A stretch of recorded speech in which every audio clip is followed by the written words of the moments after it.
Okay, so now we should be up with the actual DCS stuff. Roll this on over.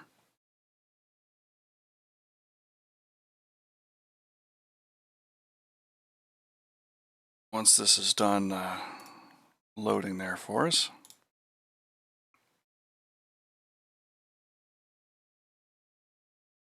But yeah, it's going to be on a public server where folks can actually get in and join in if you like.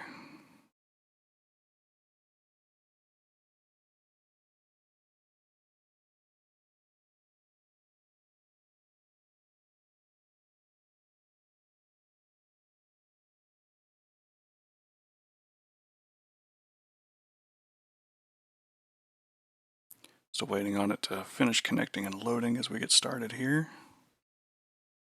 A little bit early, but that's okay.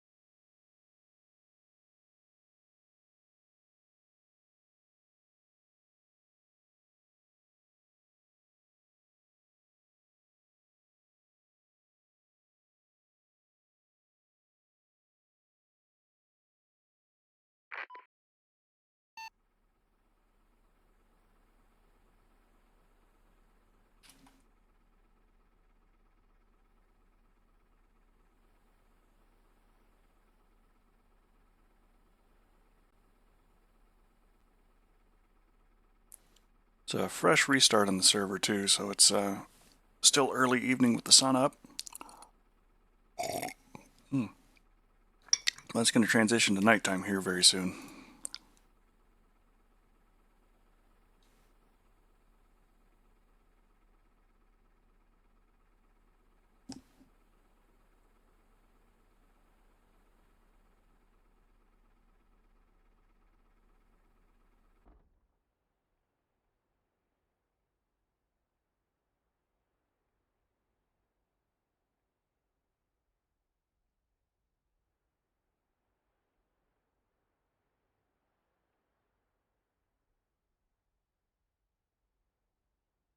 And while all our textures are loading, we're going to go ahead and get ourselves situated.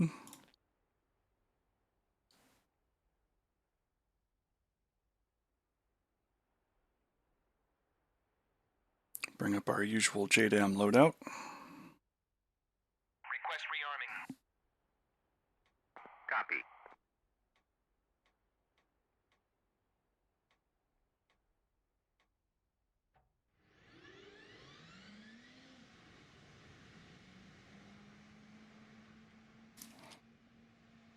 And just because I know we're going to need it later. Copy. Go ahead and get the night vision instruments installed.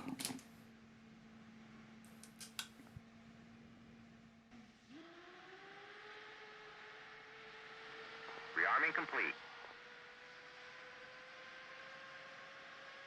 NVG installed.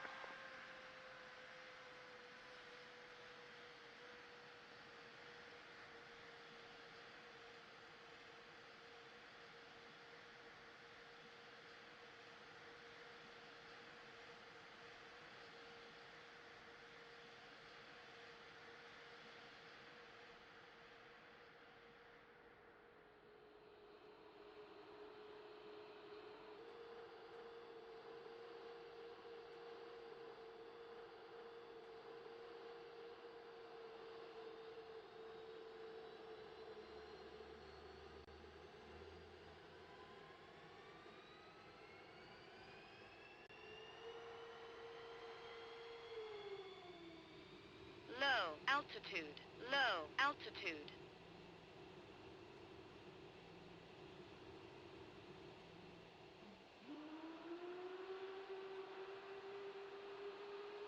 Alright, got all our switches and dials set up.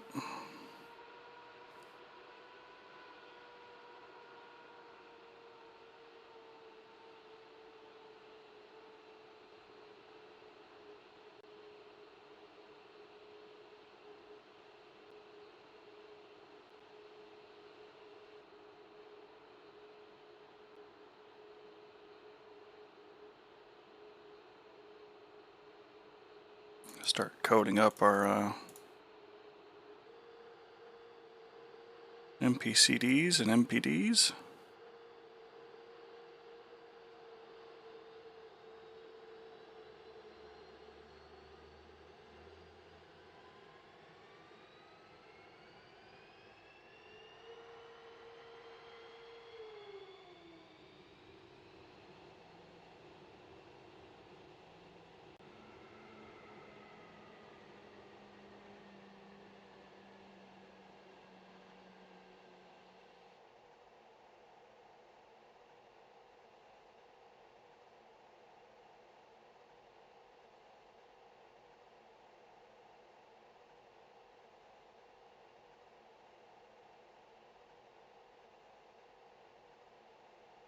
And we'll start the alignment. And look at that, all our textures are ready to go now.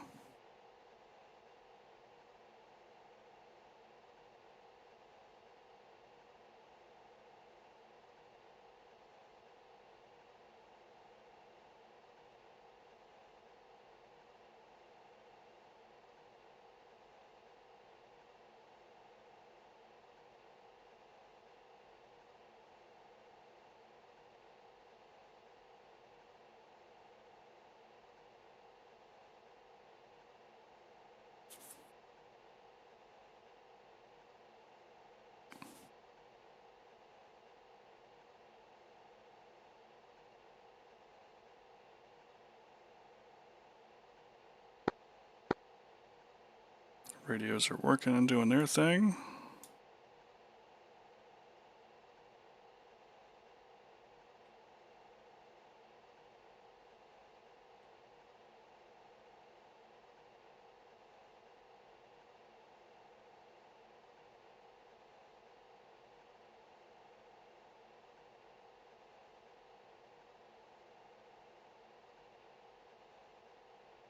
Alignment's complete.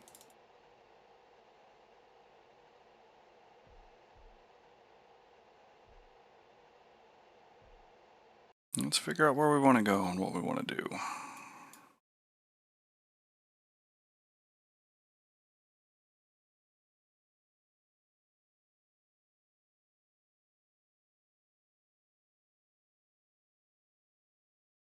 It's easy, got some helo operations there.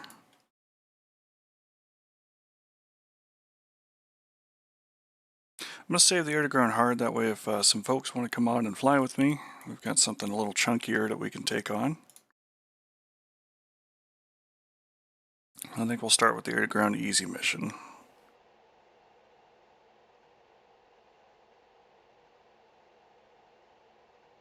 It's going to be waypoint 8.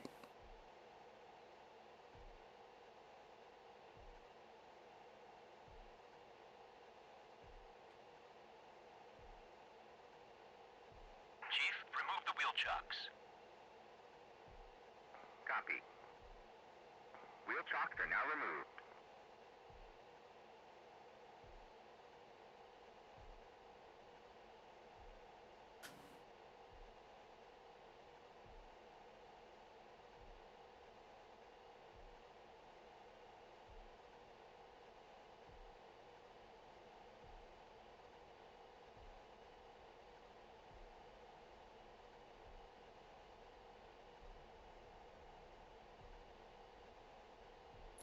And a little bit of a flight, just under 100 miles to get to where we need to go.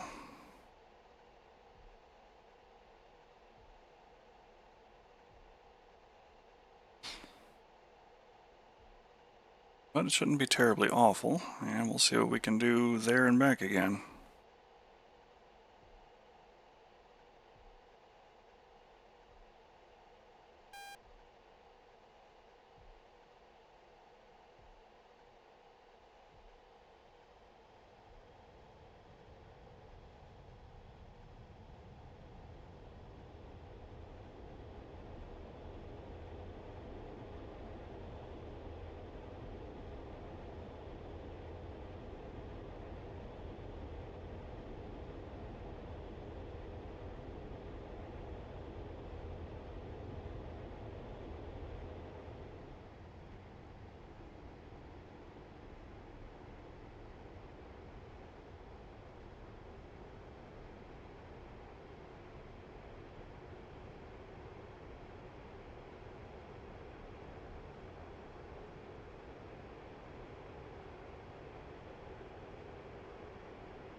And we'll put her in an autopilot cruise there while we get going.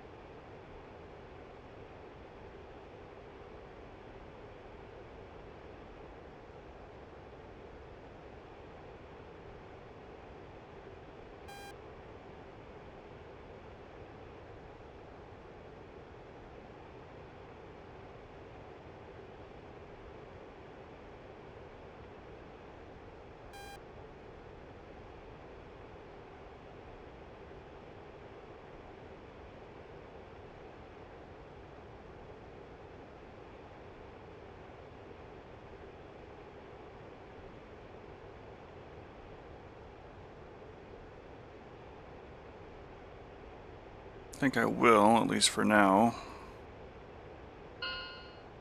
disable the ear-to-ear spawns. We can call those in on our own.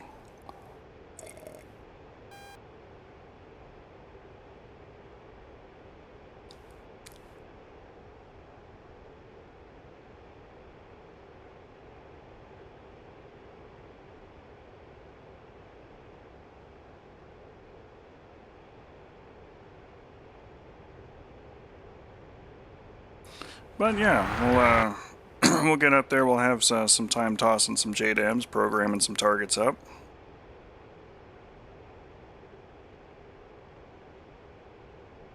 Attack a SAM site or two.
That's right, no TACAN station there, so we'll queue it up for the tanker instead.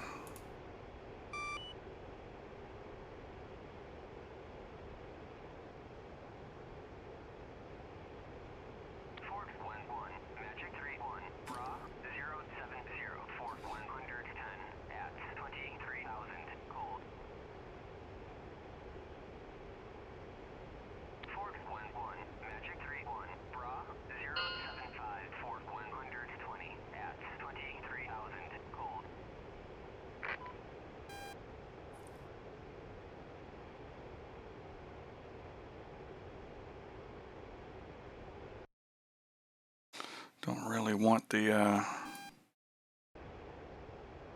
attackers there either. Alright, let's see if we can see our objective area. About 60 miles away. A little bit of cloud cover, not terrible.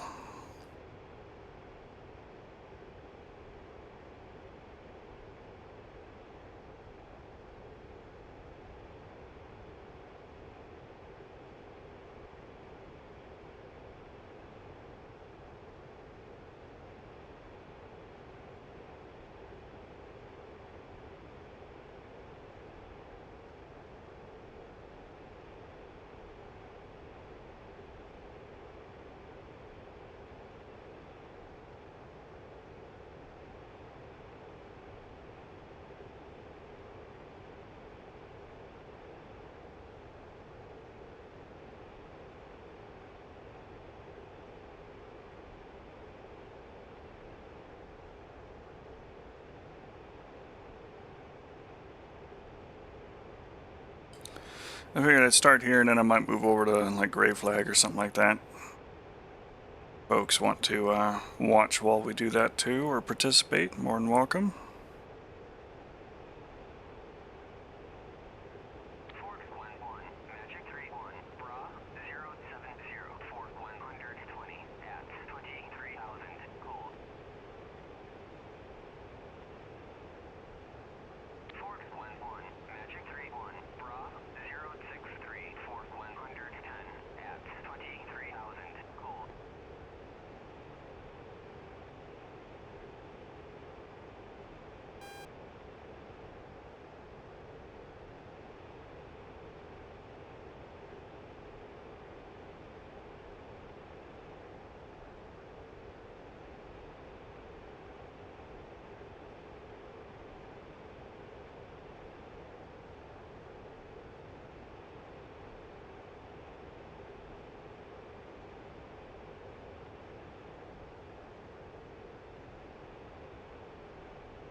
Dial up our contrast here a bit.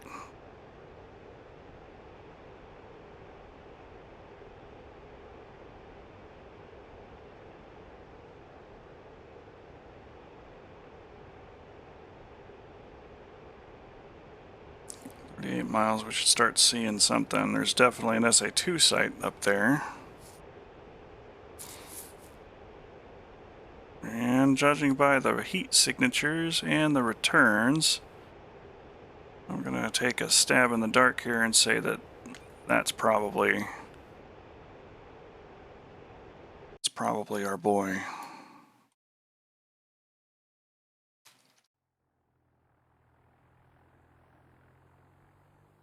And since we basically use this for a lot of training and stuff too, we'll go ahead and we'll take a minute to actually look at the site through the God's eye view.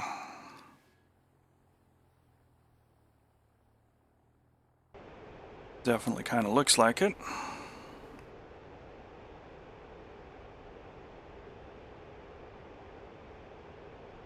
Yep, you can kind of see the dishes spinning there.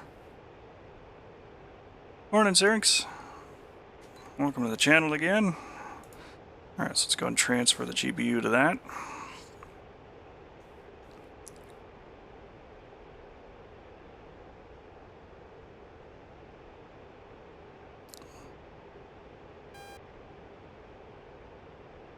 I kind of want to make sure that SA2 gets wiped out.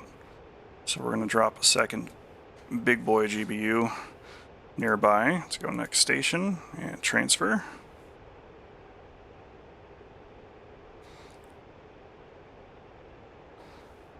And next station, transfer.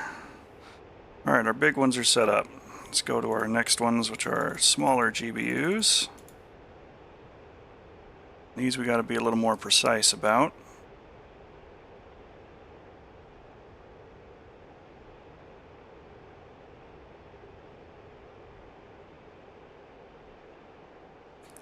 Looks like a person.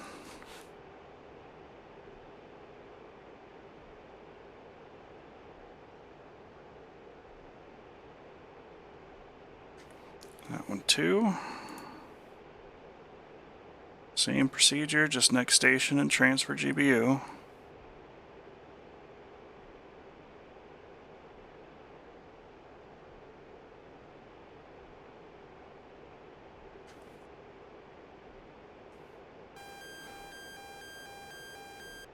Yeah, I know, Sam, I know.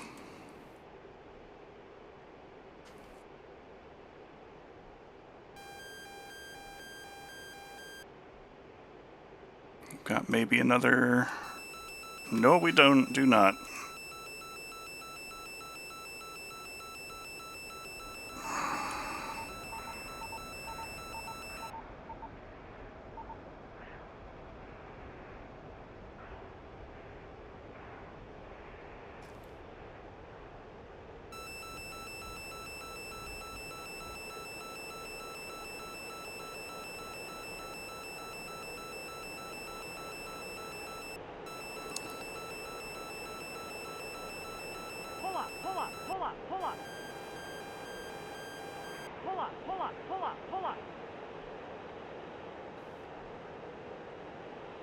Low altitude.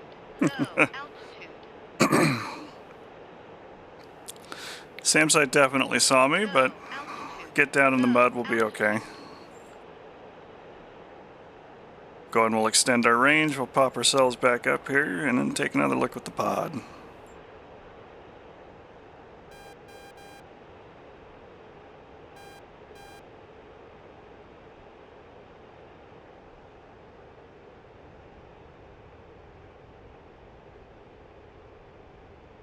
Plenty of mountains to work with too, so that'll be good for the approach.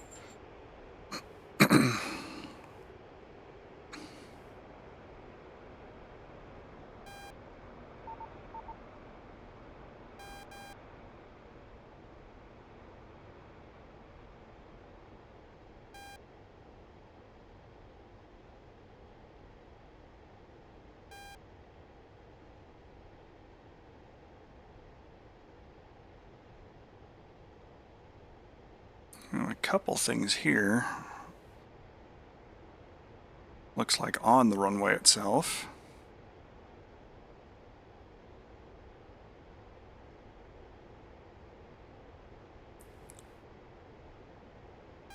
But I think we'll go with that guy out there, maybe, for our last bomb.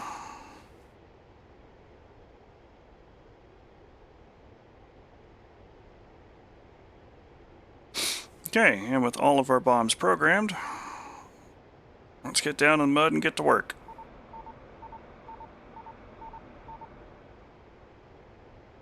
Master arm is on.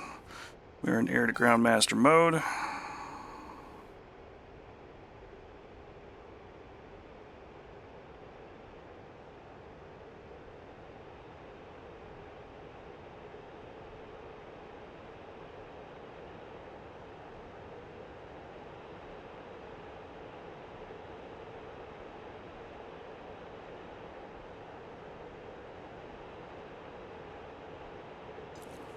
Need to listen to Betty tell us how low we are. Low altitude. Low altitude. Pull Low up, pull up, altitude. pull up, pull up. Low altitude. Pull up, pull up, pull up, pull up. Wave hello to any friendly Hueys that might be in the area. Low altitude. Low altitude. Low altitude. Low altitude. Low altitude. Low altitude.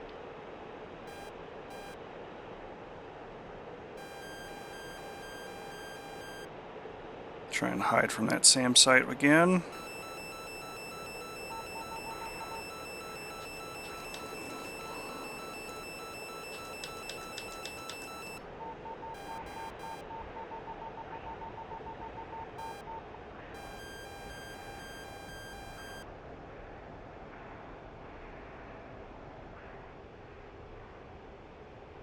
And we're getting the hell out of Dodge. All bombs away.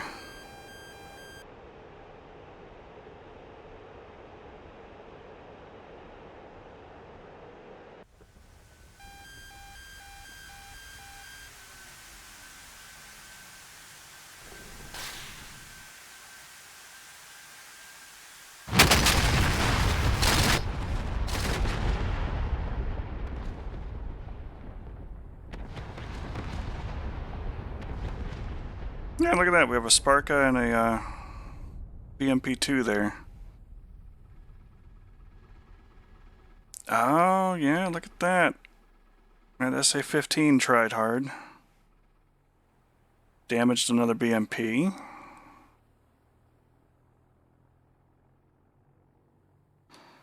But more importantly for us, that SA-2 site is done for.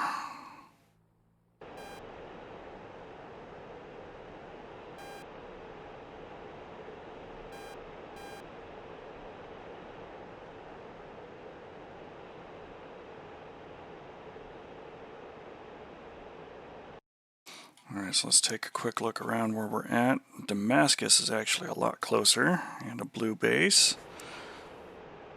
So we'll go land there.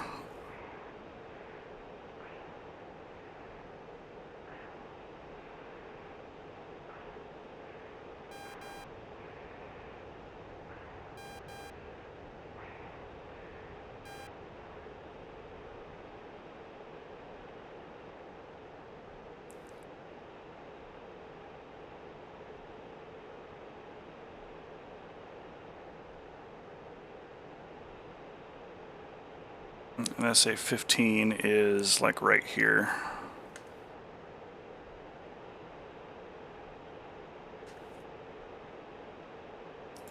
So we're going to set him up as a mark point so we can deal with him in just a minute.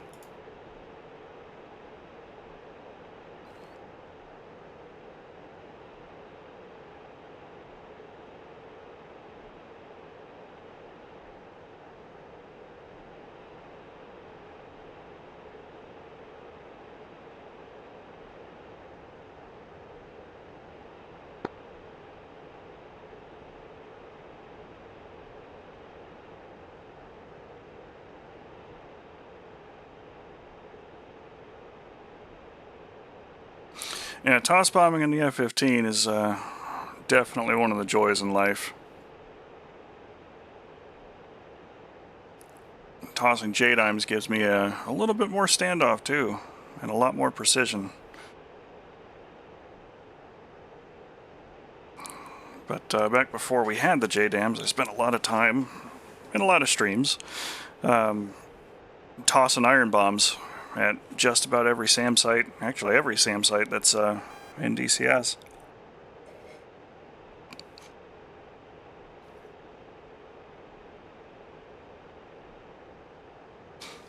Let's take a quick look at our navigation here. Now we're basically flying right at it.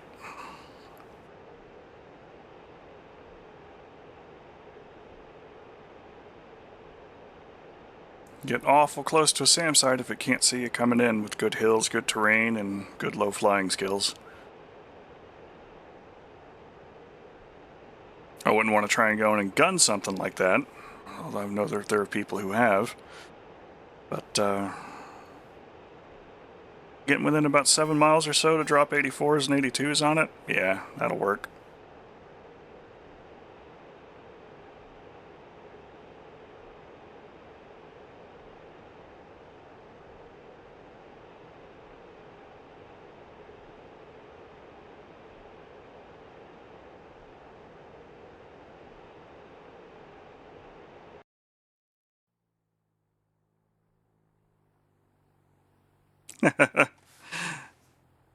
Yep.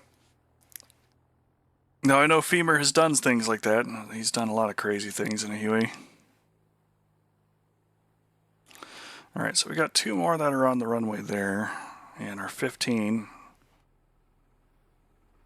Okay, yeah, looks like we got some trucks and some guys out here. I think another full load pass should be enough to finish that off.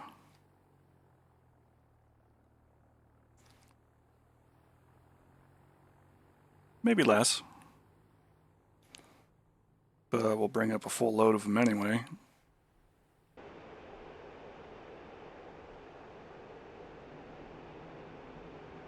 And there's Damascus.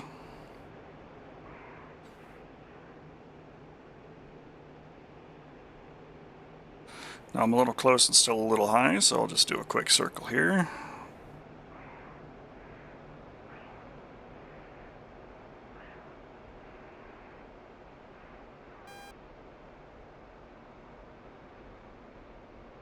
.250 gear coming down.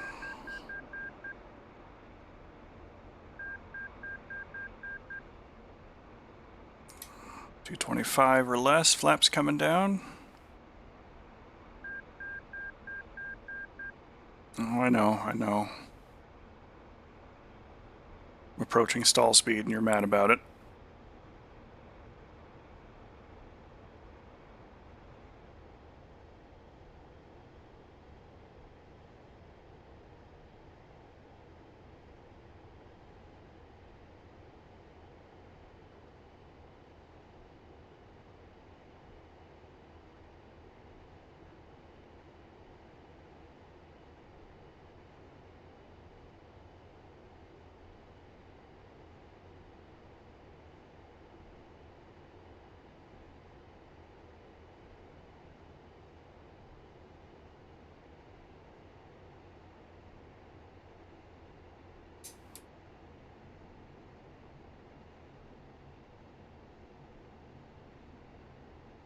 Three green and flaps deployed, getting down to our approach speed about 190 knots.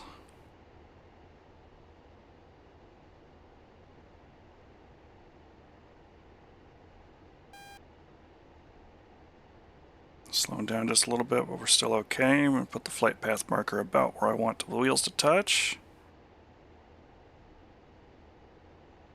A little bit of a nose up attitude.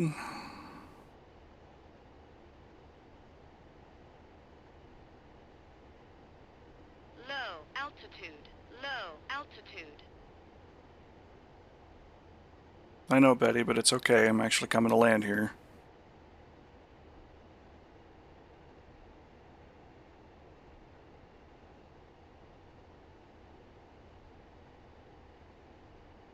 And a little flare to reduce that sink rate. Brakes coming out. Touchdown. Holding the nose up so we can do the aero braking. Still have the flaps out. Still have the brake out. 130 knots. Nose falls down on its own. Full brake and full back pressure on the stick so I can completely deflect the all flying tail there. Give us a little bit more drag as we're coming through.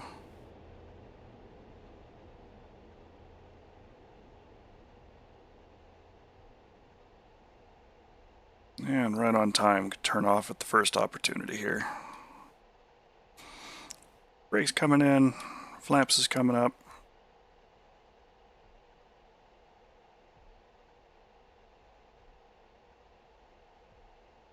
And we're off the active.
Taxi back just a little quicker there. I just want to get back to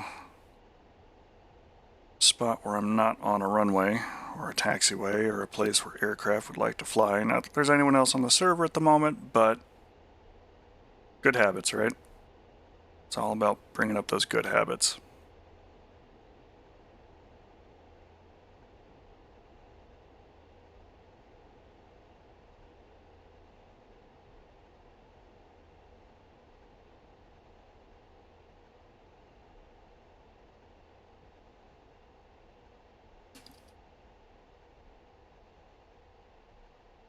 It is, absolutely.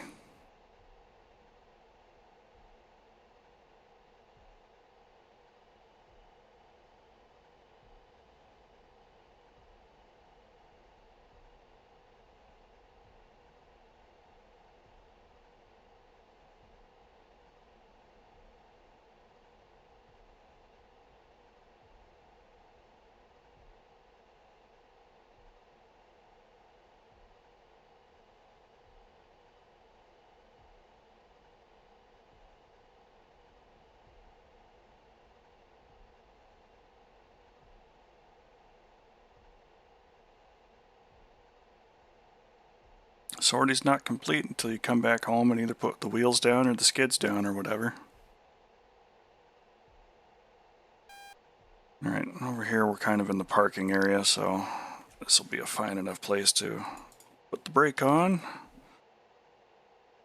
and have the crew chief replenish all the things.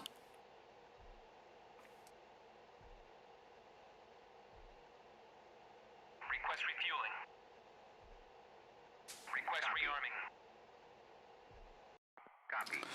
Alright, so now that we're here on the ground, we got gas and everything coming up here, we're going to go back and actually inspect this a little better. We got a T-55. It looks like I got bombs near enough to, and I can see the craters, but not on top the target. Those went right where they needed to go. That site's destroyed. We'll need to deal with those two. The Spark is not going to be able to hurt me all that much, but if I'm not paying attention to it, he will.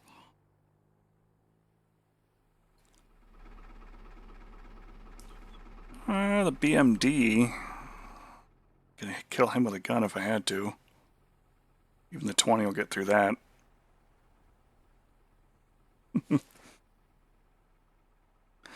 Yeah, ads make the world go round, unfortunately. I think it plays about one of them an hour. Like one to start and then one per hour.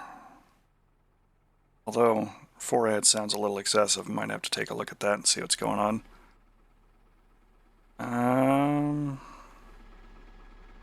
The 15 is going to be my big problem, so he needs to go first. Fuel truck's a non-issue.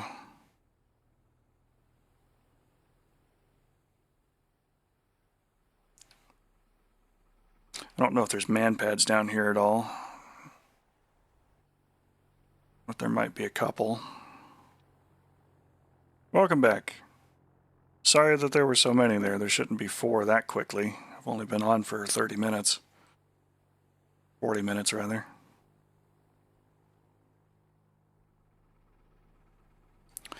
Yeah, vehicle-wise, it doesn't look like I have too much left. I've just got a couple soldiers, a fuel truck, the 15, the wounded BMP-1, the T-55,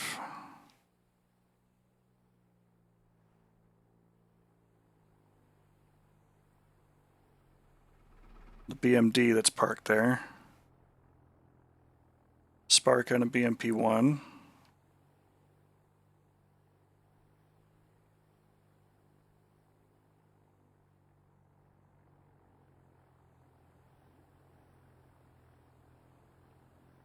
not too much. Should be able to finish that off on this pass.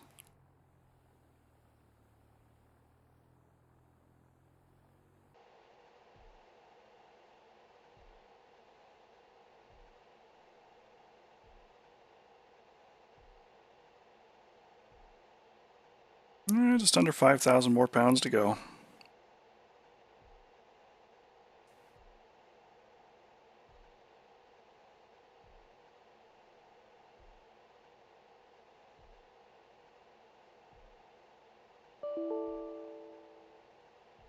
Oh, I know TAC view. How dare I? Just want to take a peek at that site here just to see if there is anything more than just those things.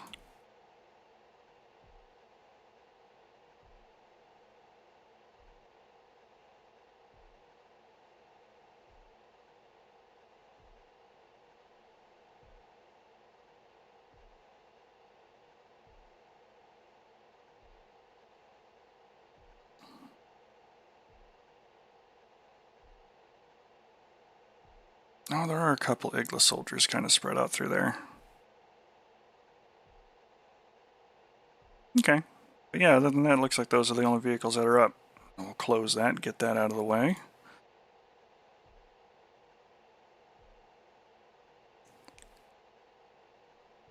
Alright, so we'll make another pass at this air-to-ground easy, and then I think we'll roll over to the Gray Flag server and see what's going on there. A little bit busier of an airspace.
Yep, the Friday night drinking is definitely a thing that gets me through the end of the work week.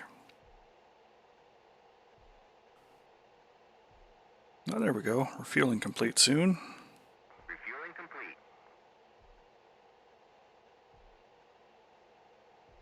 Okay, make the spicy boom boom appear on my wings.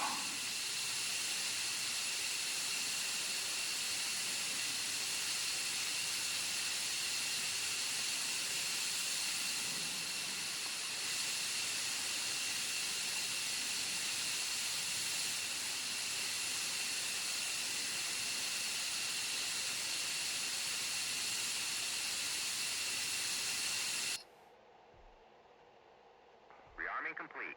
Okay, jump in the back seat. Turn the pod off. Turn the pod on. And get it unstowed and ready to fight. Oops. Take the parking brake off.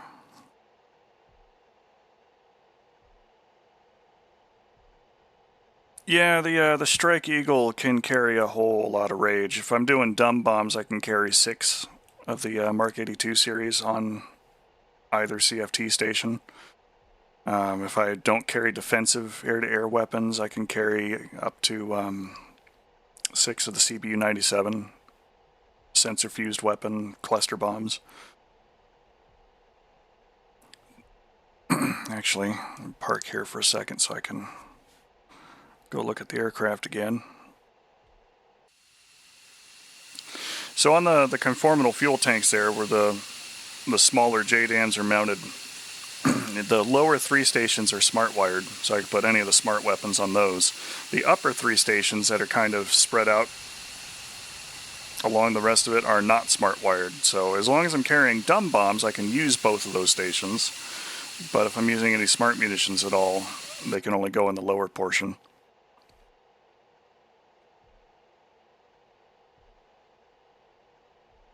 Being able to go up with something like 8 GBU-12s, because you can carry those on the upper and lower stations and still carry some of the defensive weapons. Razbam modeled a lot of the fin collisions and things, so there's some loadout combinations that, while technically you'd be able to carry it for the weight and the space, if any of those bombs came off the ejectors, they would collide with one another on the way out the door and cause other problems, so they don't let you take those. The 105s, the wind-corrected ones, those are going to be fun to be able to use.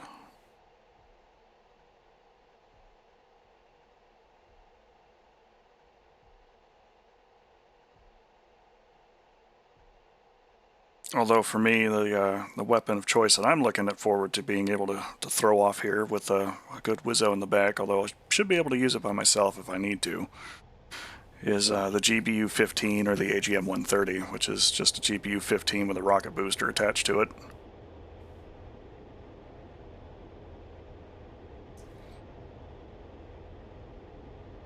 Yeah, that'll be an interesting one to see too. The fire control radar will be kind of a whole new game changer for that one and really give it a lot more support options than it's got already, which is still a fair bit.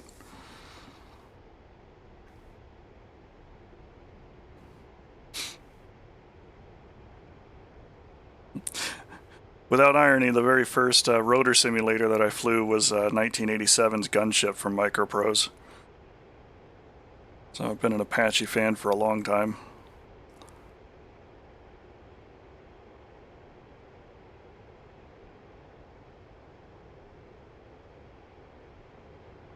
Alright, let's go ahead and get her rolled over again. Go back to our program 1. Still set up the right way.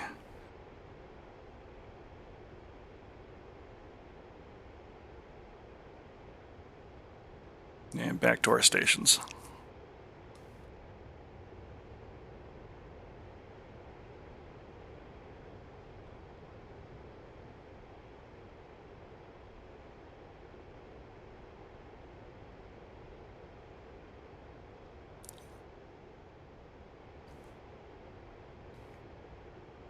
A lot of those earlier games like F-19, Silent Service, Gunship,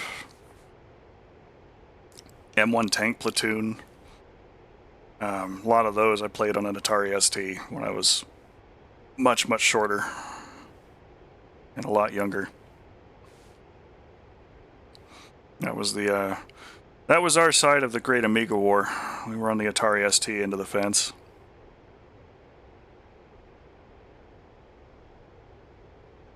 Yeah, it sounds like Hasbro.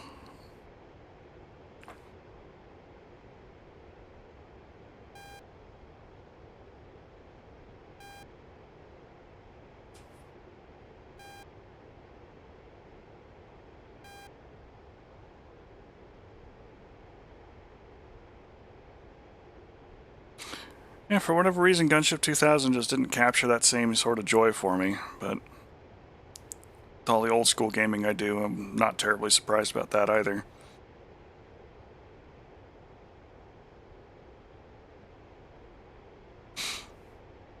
It looked good, but for whatever reason I just couldn't get into it as much as I could the others.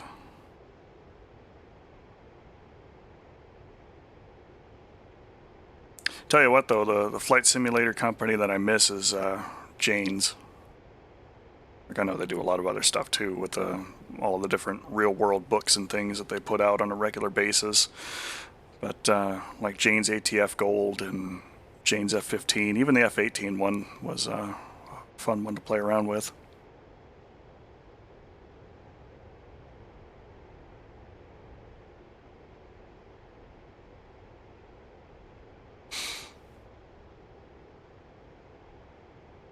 I had a moment of genuine joy when I was watching some of the preview videos for the F-15, and Not So, their SME, was talking about the FWEEPs as the different hydraulic systems work on the aircraft, and brought me back to being a kid sitting in the backyard watching the F-15s come home and land at Nellis.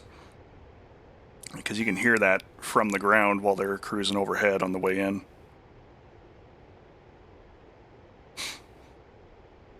Oh, nice.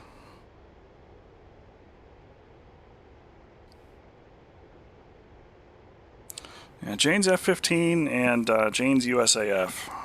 Played a lot of those two games. If and when DCS ever gets a thud, I'll be definitely spending some time in that machine.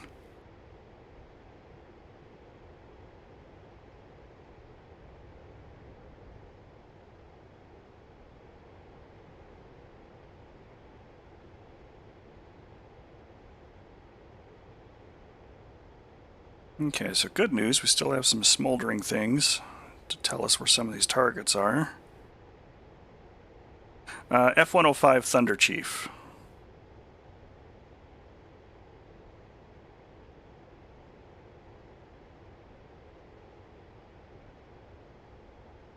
Although a Tornado would be the Panvera Tornado, I think, is coming to DCS. One of the German models, I think.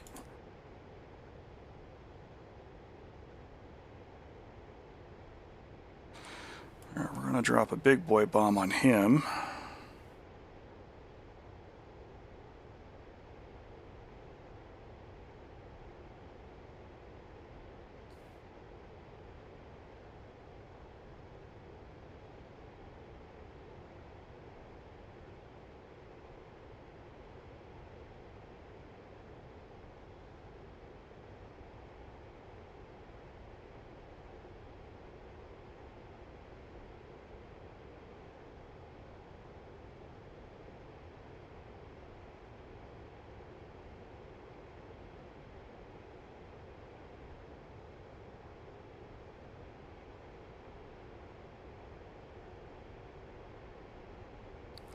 That should be the T-55.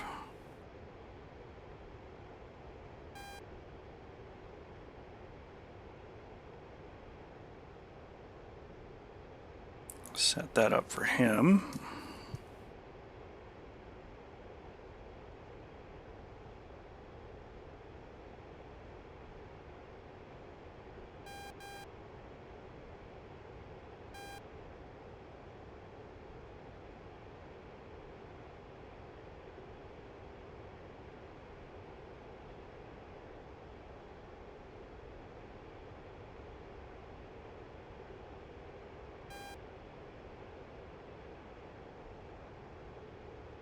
Should be above the SA-15 ceiling right now.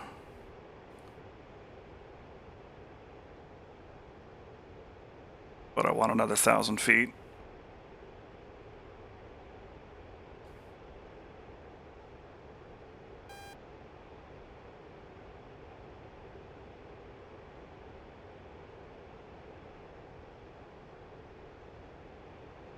Oh no, that's my pair of targets there.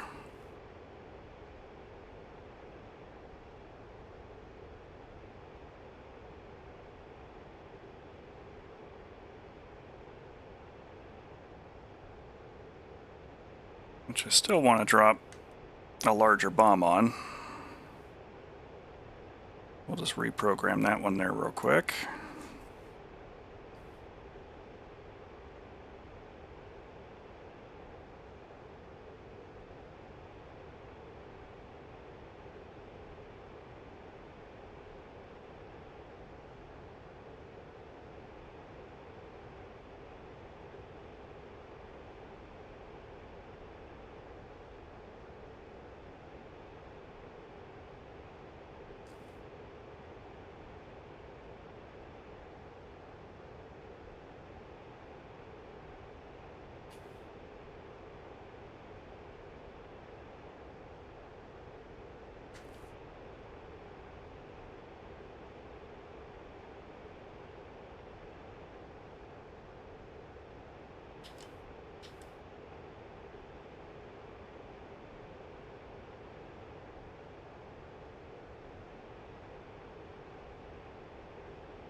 Oh, he's trying. But I don't think it's going to matter for him.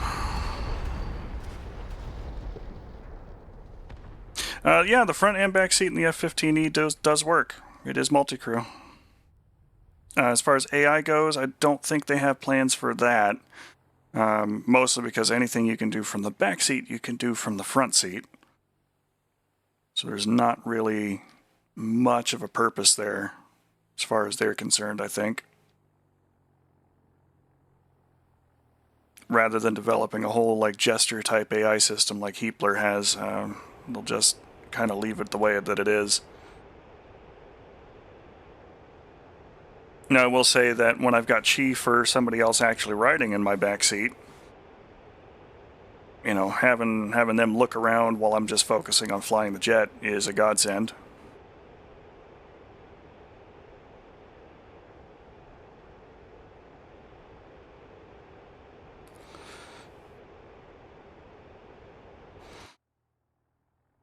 Okay, so we've taken out some of the other vehicles that are there, but we still got some friends that still need some bombs.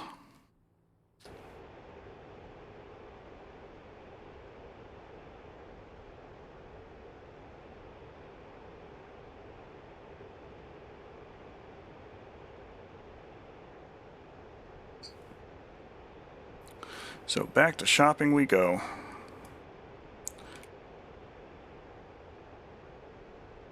This guy, this looks like a friend.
And I think it's a little bit like the Gazelle in that regard, where, you know, yeah, they're having a second person is a lot of help, but, you know, you can actually use all the bindings to, well, in the Gazelle it's a little different because you should actually have two people in it if you want to do everything. But it's manageable in the Gaz.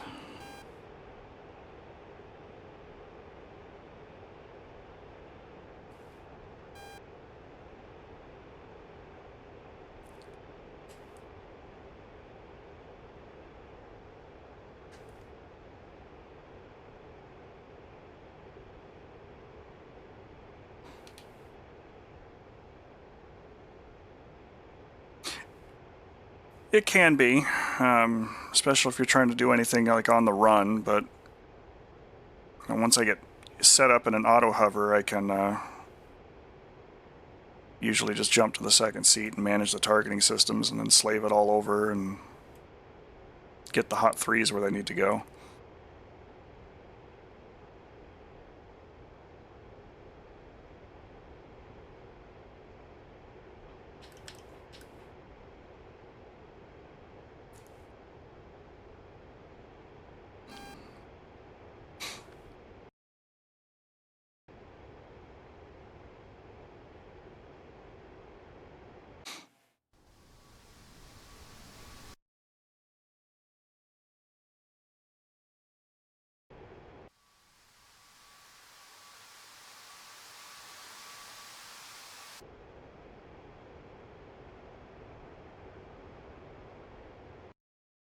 I hope those, yeah, those JDAMs should make it. They're all pointing the right direction now. A little bit of bomb formation flying there. You see the big one in front and the tinier one there in the back.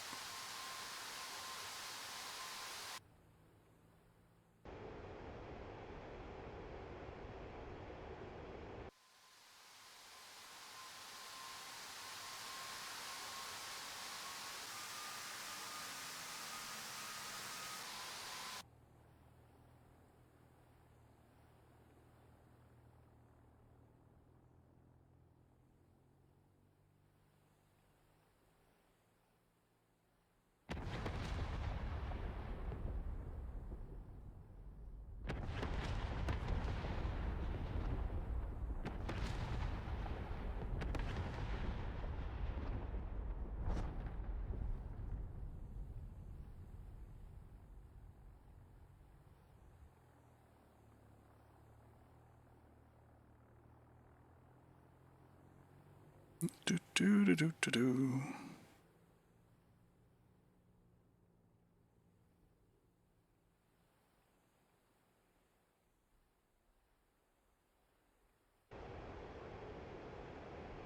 Alright, so we got one more bomb left.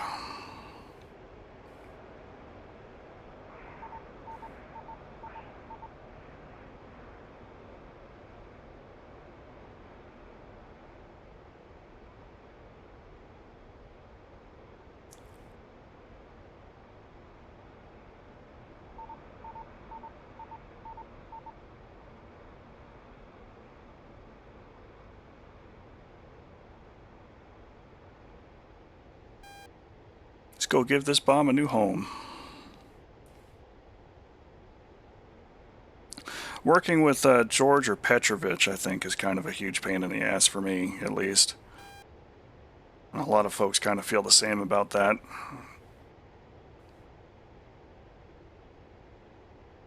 The AIs for the front seat for either the Hind or the Apache.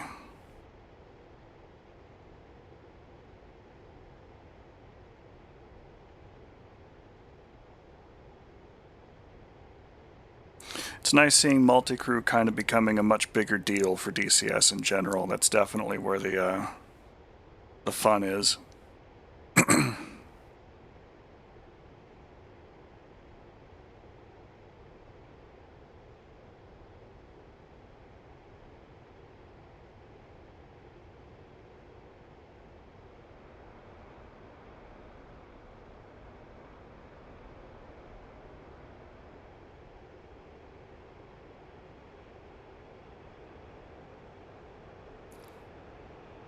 Always a cloud over my target when I want to go look at something.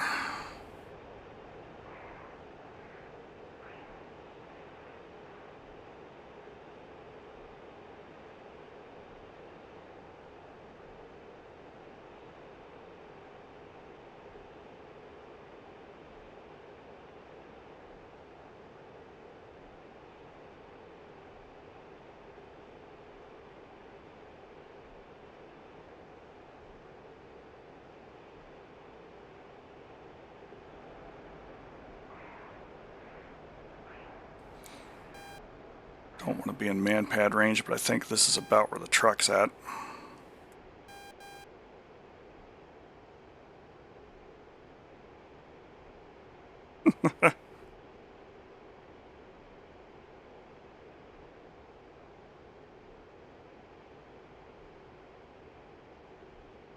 Yep, yeah, there's the man pads and the truck.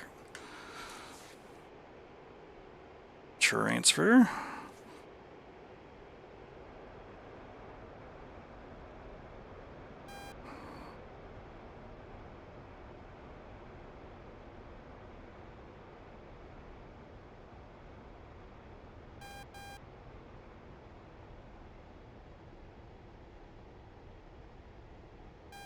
We're in the zone. And off it goes.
Hello, friends.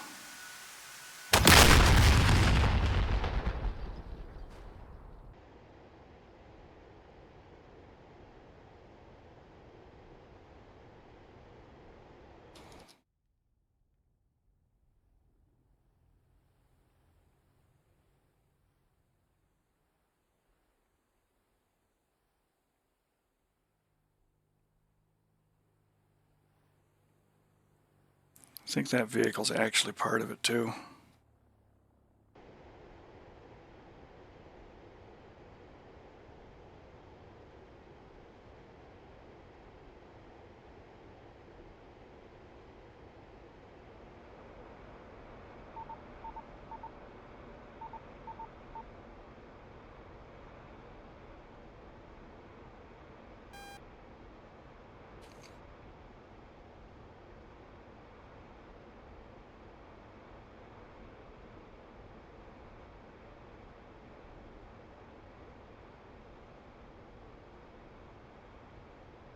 Oh yeah, we're coming back for exactly that.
Okay, let's see.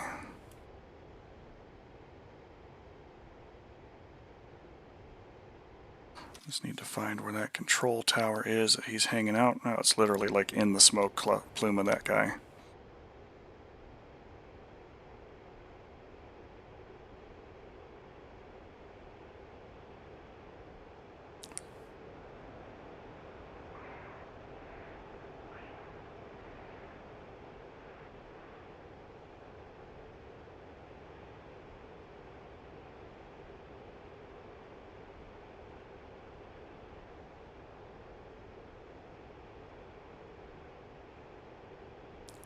Boo.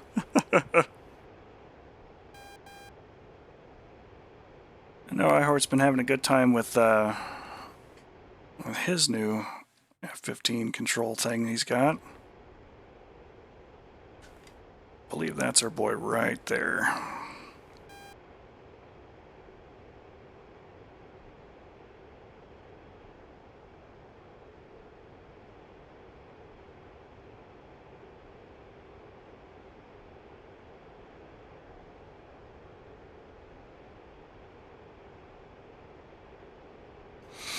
Okay, gun pipper's up.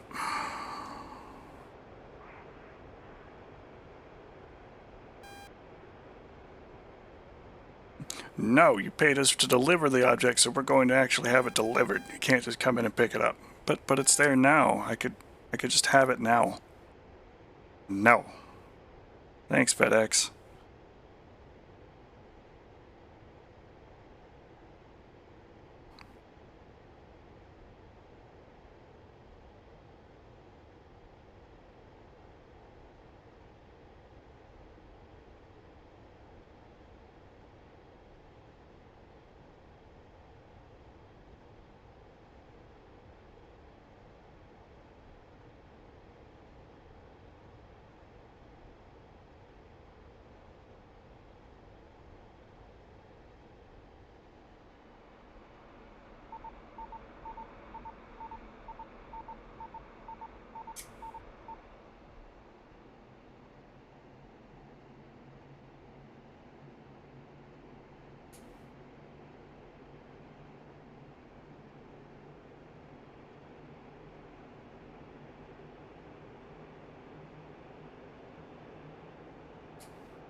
Pull up, pull up, pull up, pull up. Over G, over G, over G. Pull up, pull up, pull up, pull up.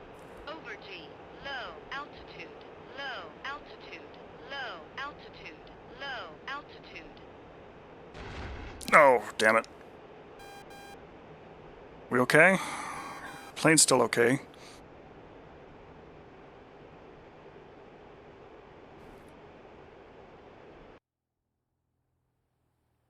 Oh. Boo.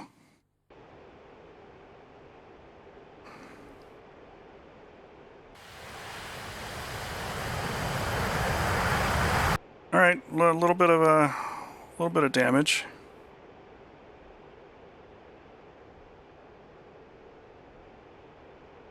Could have been worse.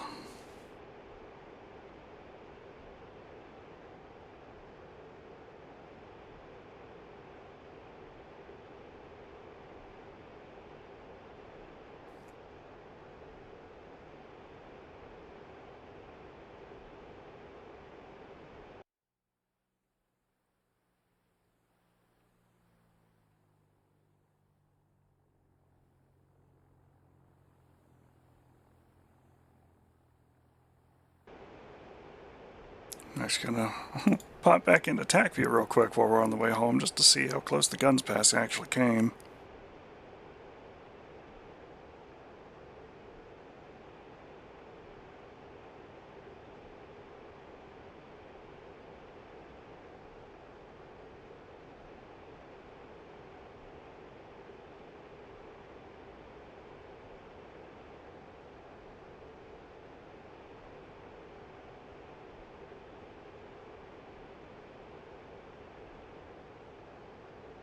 according to TACView, I hit the Tiger 261 times.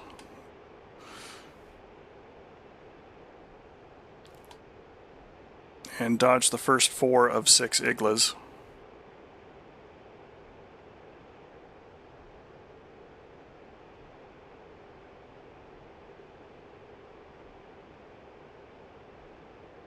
So we got that going for us. But either TACView was not close enough to record it, or for whatever reason he just elected not to die.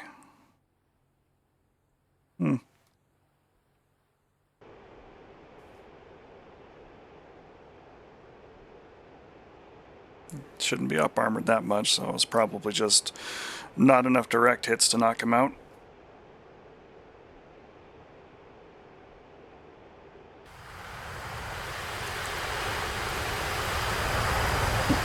No, I don't have a speed brake anymore. That's unfortunate.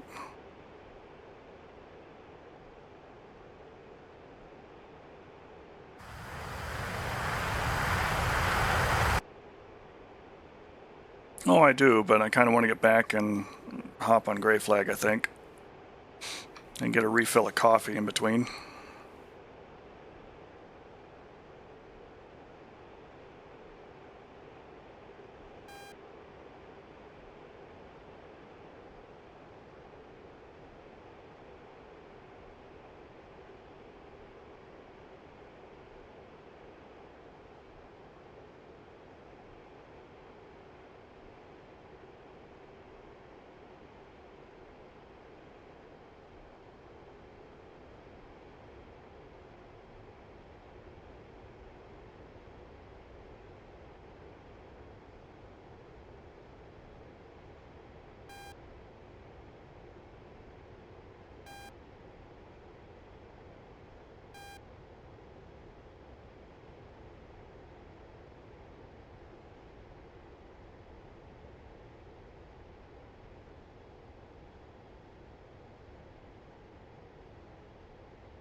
Alright, 73 miles home.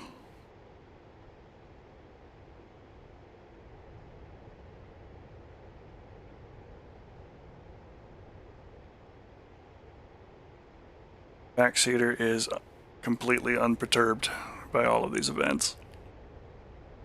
Thanks, placeholder.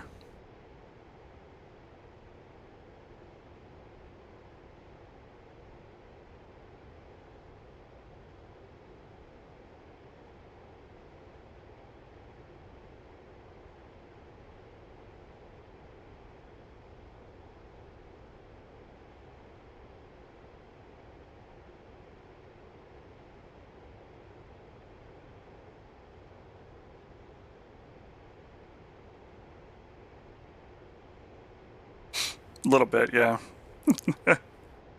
Chief would be much more verbal.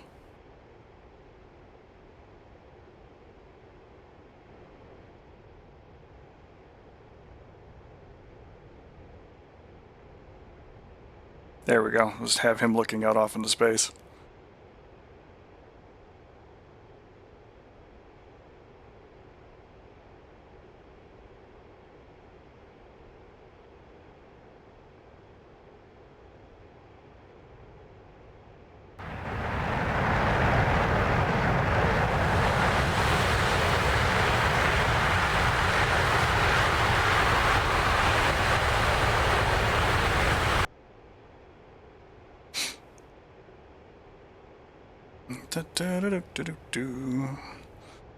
Pop on down to the screenshots here.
I do like that cinematic camera. It's a nice touch for DCS.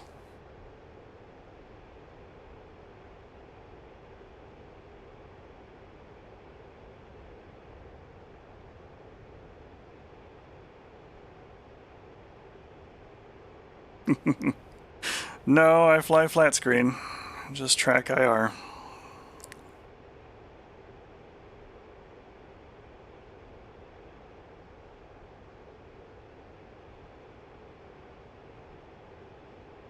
Well, I got a lot of folks that swear by it making a difference in helicopters in terms of spatial awareness and one's individual movement.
All the holes over my aircraft, I'm glad I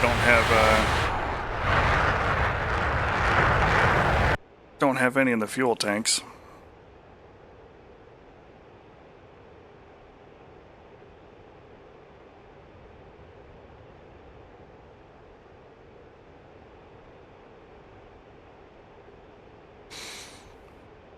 Although it does beg the question,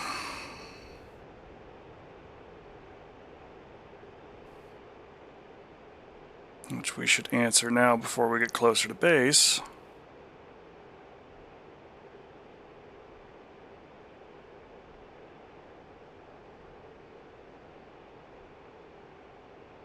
Is, do I still have hydraulics enough for flaps and gear?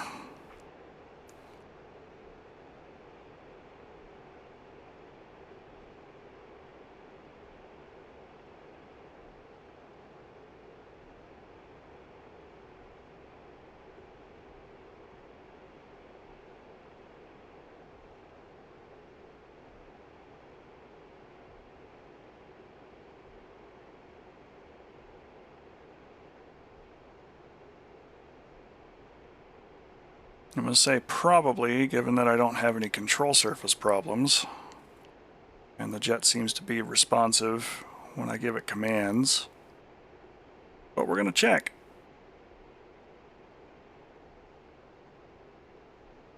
Yeah, those are still in the green. Kind of barely, but in the green. Make sure there's no problems with it otherwise, too.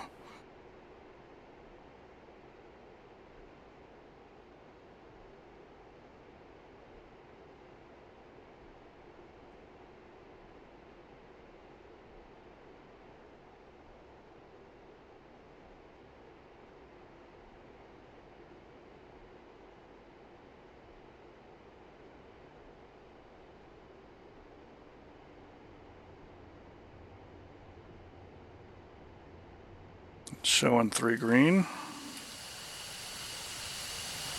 Nose look down.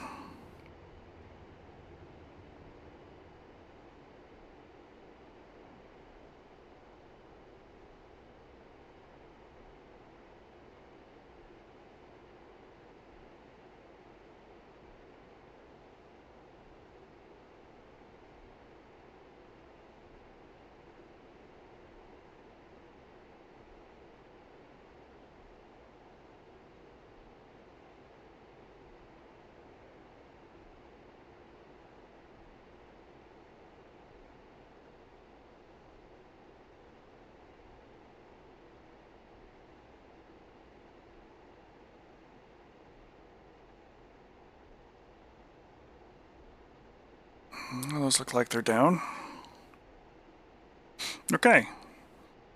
All right, we're in the okay shape, I think.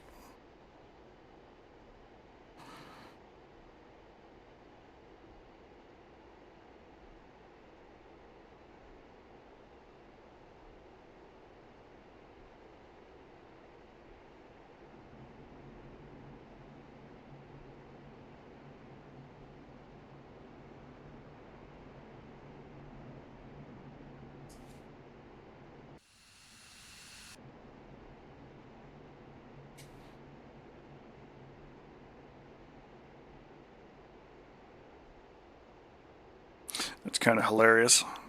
It's giving me the sound effect as if the speed brake is coming up, but it is very obviously non-existent. Of course, it's also not acting like there's one in play, so at least there's that, but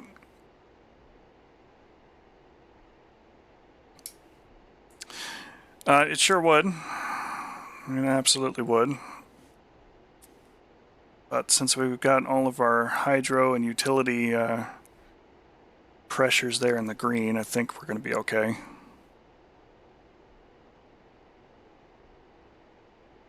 And if not, then this will be one of the belly landings of 2023.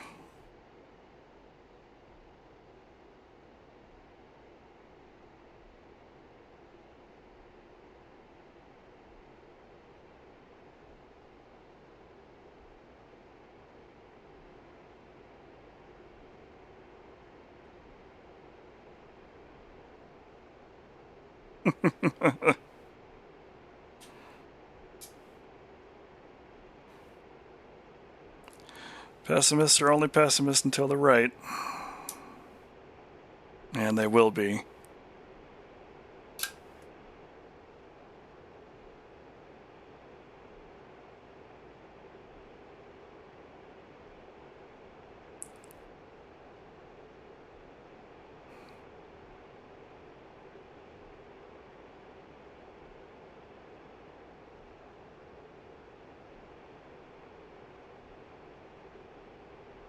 That looks an awful lot like home.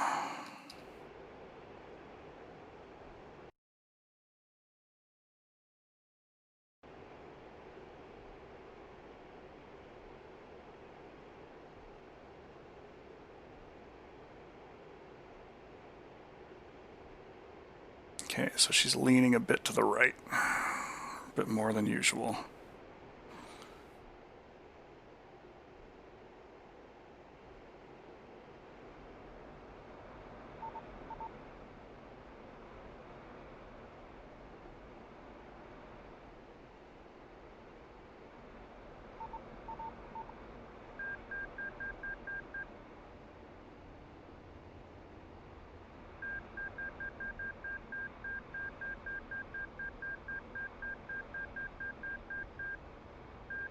Yes, dear, I know. We're injured. We're getting home. It's okay.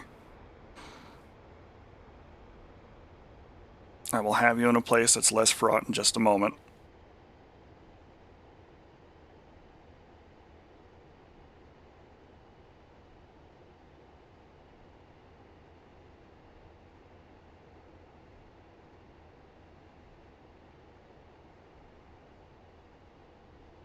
Low altitude. Low altitude. Oh, I'm going to need all the runway room I can get.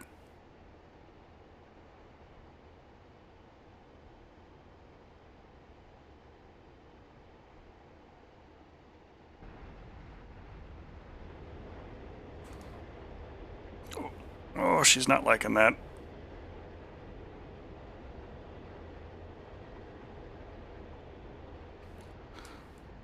Ooh, all right.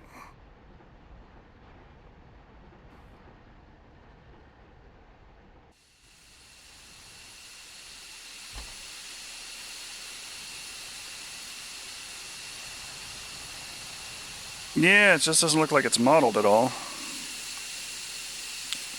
She's definitely leaning to that side. And judging by the shake quality back and forth turns there on that.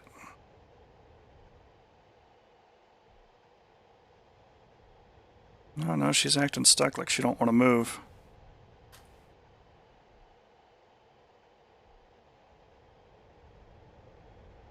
I'm actually running her all the way up to full afterburner just to get her to turn.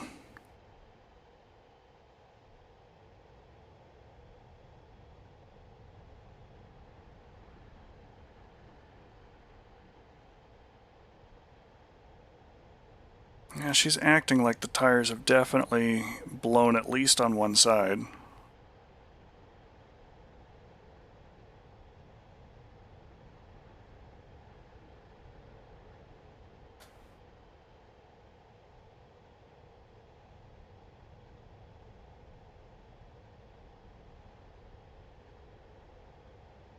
But you know what? We're going to limp her off.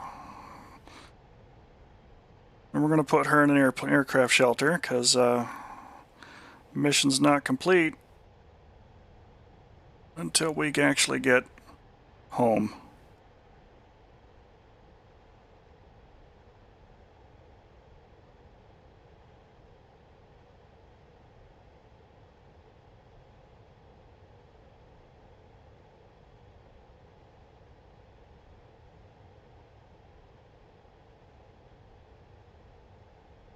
Although, yeah, if I could have called for a tug, I probably would have.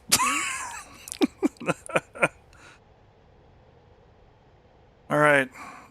All right, we're home. We made it.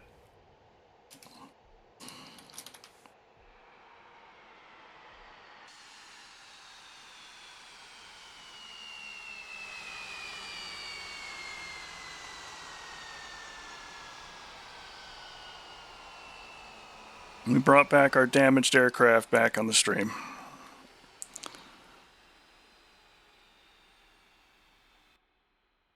And now I get to go have a conversation with the crew chief. All right, let's go ahead and hop out of that for the moment. And I will be right back while I go and top off my coffee and everything else.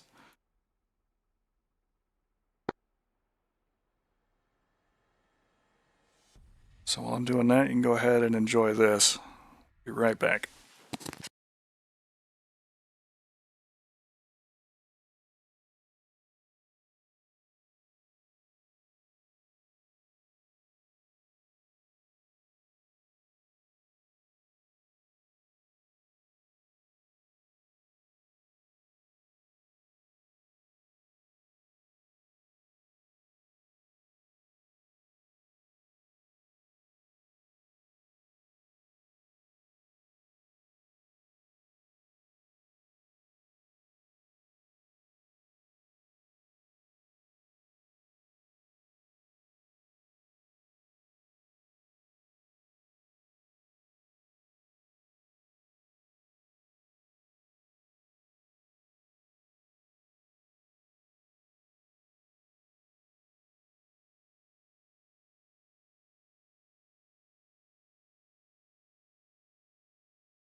All right, we are back. And yeah, typically they'd probably get tractored and pushed back wherever they need to go. Whether they're damaged or not, once they get off the active, then get hooked up. And taxi to a whatever little parking space where they're going to meet the tractor. But we don't have those in DCS, so have to do it ourselves. And I always have a plane guide out there too, making sure my wings don't hit anything they're not supposed to. Alright, let's go ahead and take a look at what's going on over in Gray Flags area.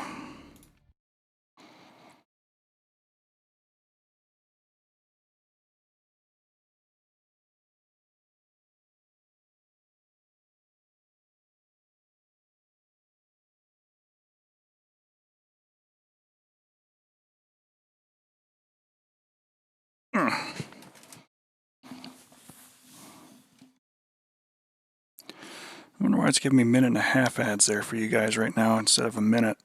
It's an interesting change.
Is Incirlik our place of choice here today?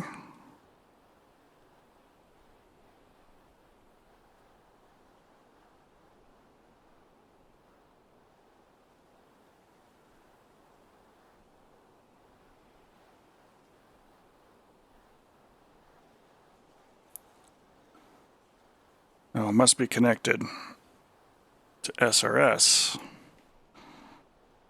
because I was still connected there.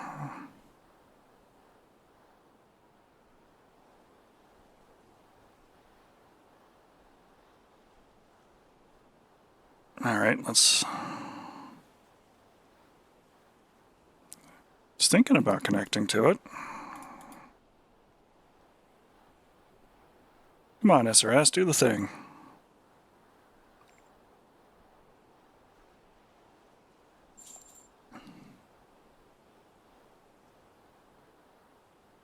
All right, we'll do it this way. We'll back out for a moment. And hard kill SRS.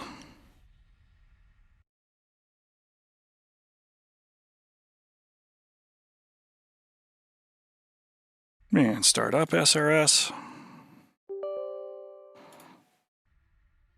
And then reconnect.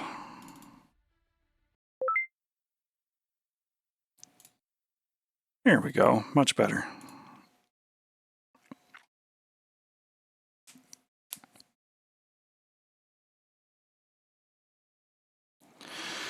It should, but every once in a while SRS just kind of has a fit and leaves you connected to whatever server you were on if you were already connected.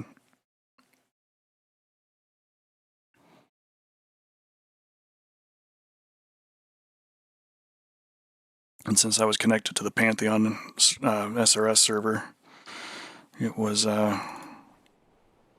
unhappy about that. So we'll try this again. There we go.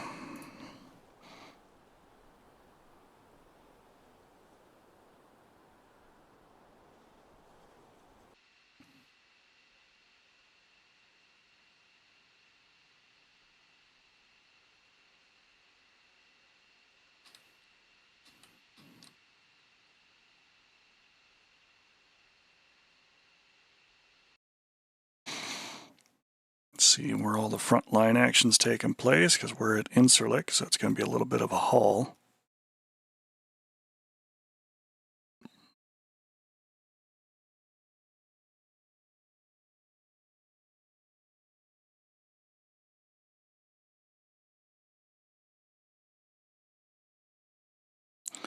Definitely want to avoid the SAMs on the way in.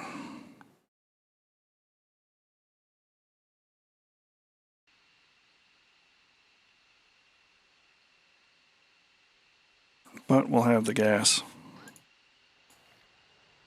Yeah, it's still loading the map.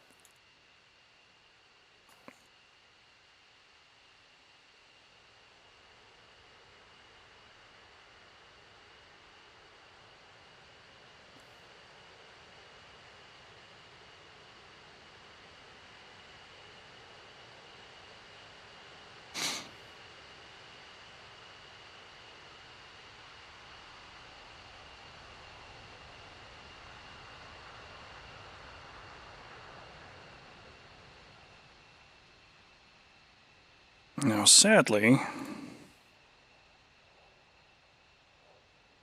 the penetrator JDAMs are still sketchy. So if I want to actually attack any of the reinforced structures, I'm going to need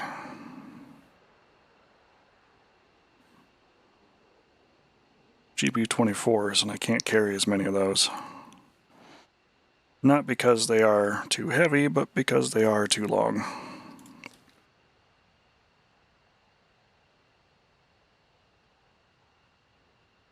Request rearming. Copy.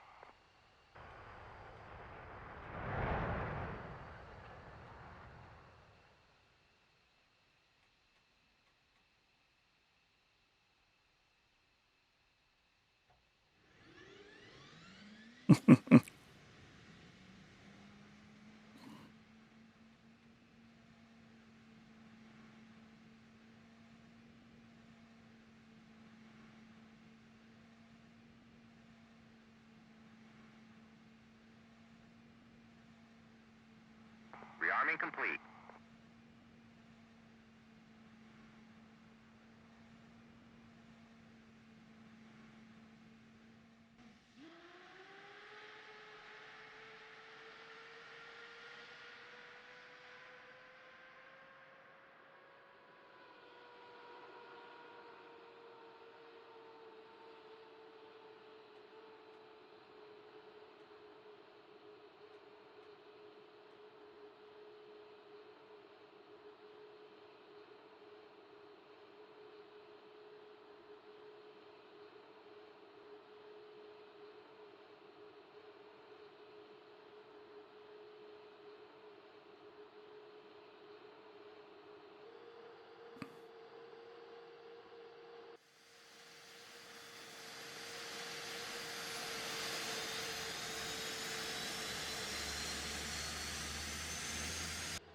Okay, it looks like we've actually got all of our weapons on board the jet.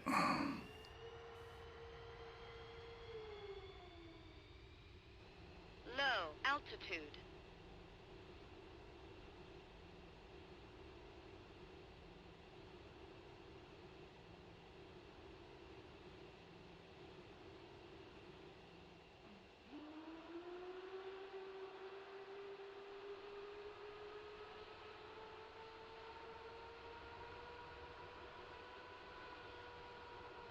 Yeah. Yeah, that's a bit of a problem for a jet like this one where I have to get back there to turn certain things on.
Okay, let's get the jet aligned.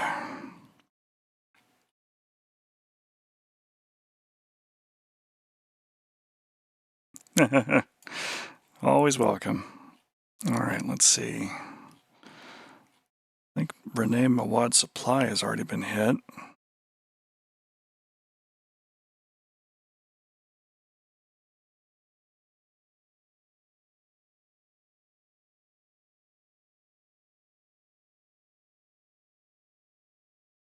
A lot of these QFs already been hit.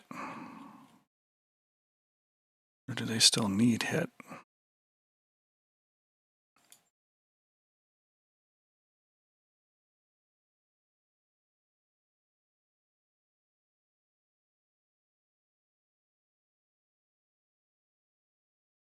A lot of rotors out and about there.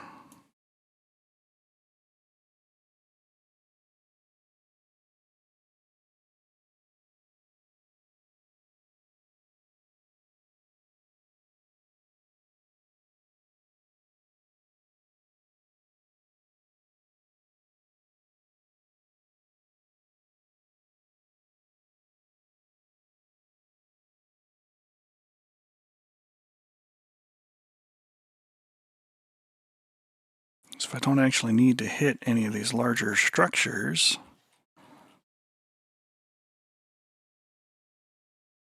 I could change my bomb loadout and go with something a little more conventional.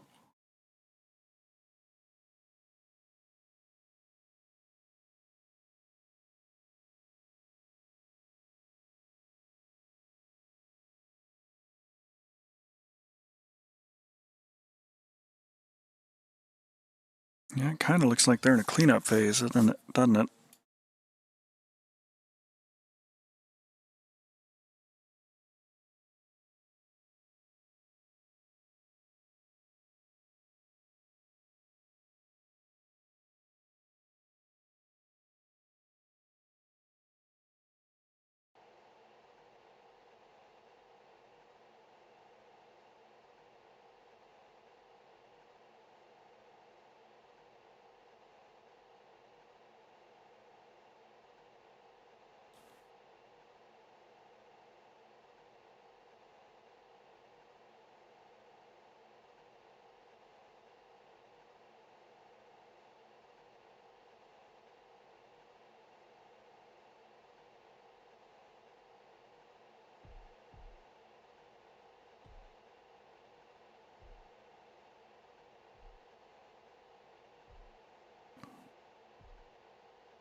Chief, remove the wheel chocks.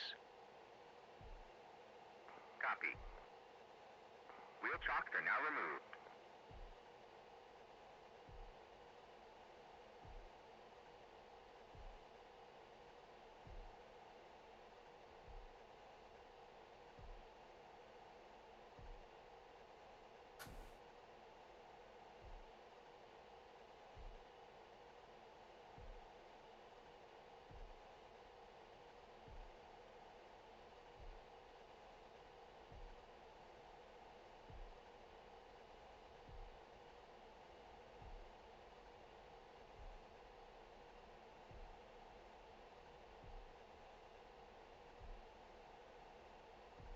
A lot of disconnects. I wonder if they just finished it.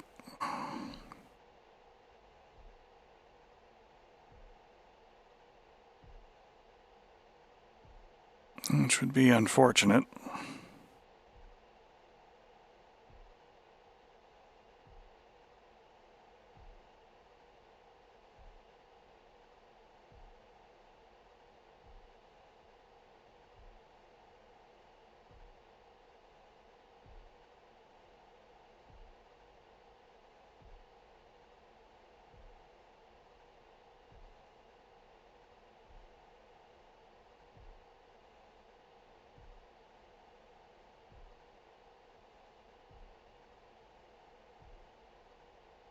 Morning, Frost.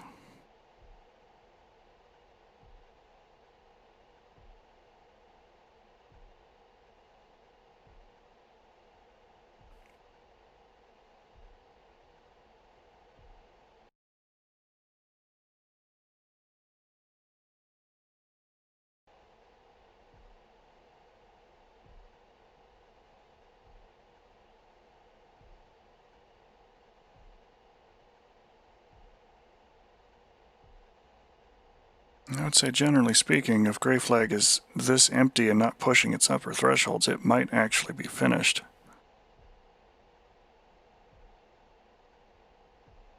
At least for this one.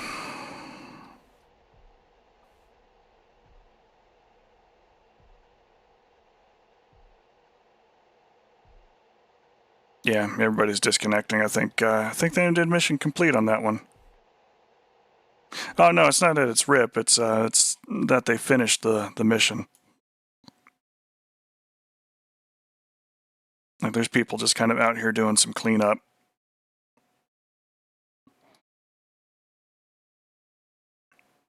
But you don't get a string of disconnects like that without having the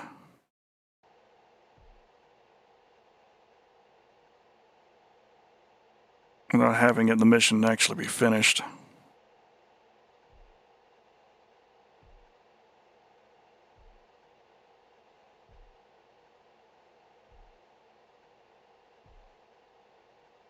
So yeah, I'm gonna go and hop out of that one for now, and we'll check on Persian Gulf and see if they've got stuff going on there.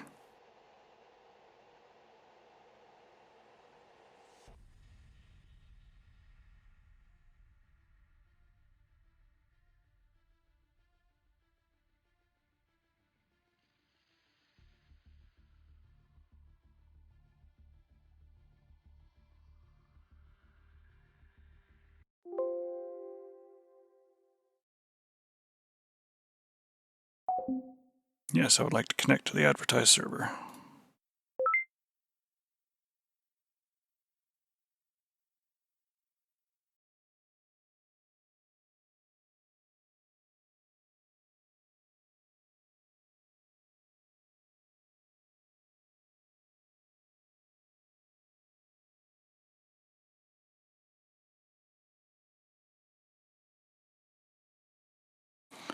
This morning is brought to you by coffee.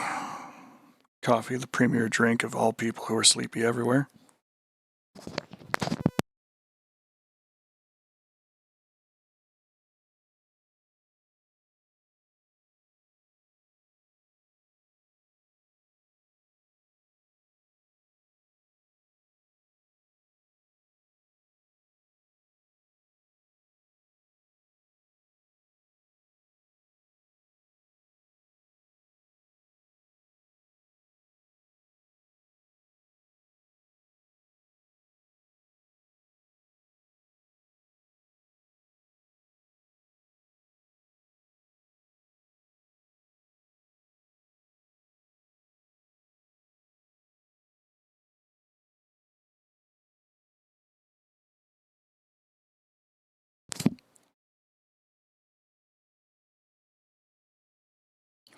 Alright, let's see what Persian Gulf is up to since Syria just finished.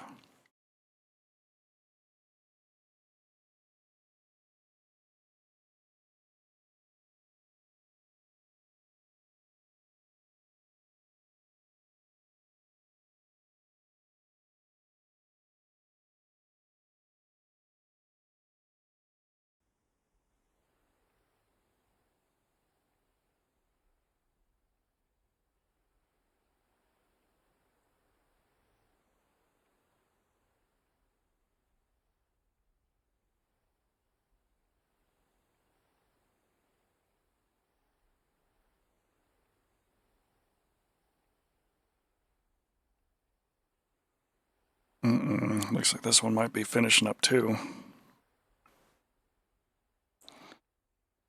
We'll select one of the Almanad spawns and take a peek at the map.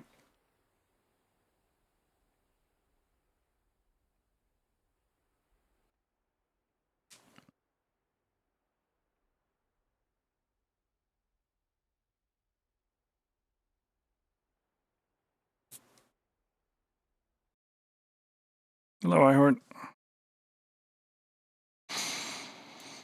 Alright. Oh, come on, map. Update all your textures.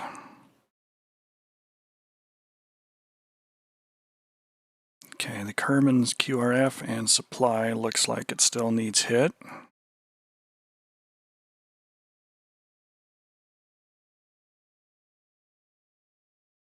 And And that is a long haul from us.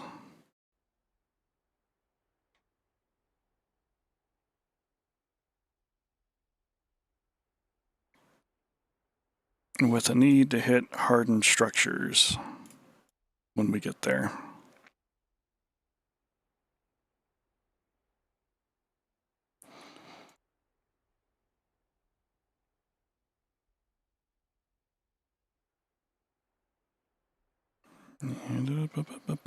There it is.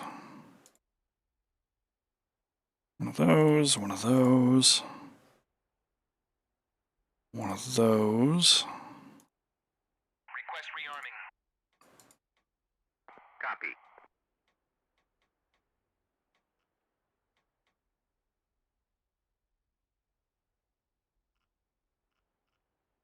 And in what way is December 2nd auspicious? Because December 1st is kind of an infamous one. We lost a radio telescope that day. Oh, really? Does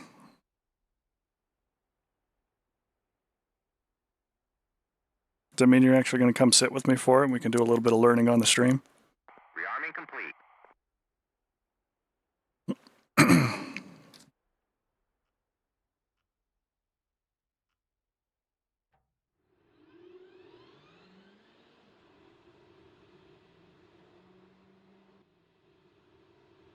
I still have to get the Nakatomi Plaza Advent calendar. Because Christmas just isn't Christmas until Hans Gruber has fallen out of the tower. In some ways, I am sworn to carry your burdens. Get in the bag, Lydia. We're going to go have some fun.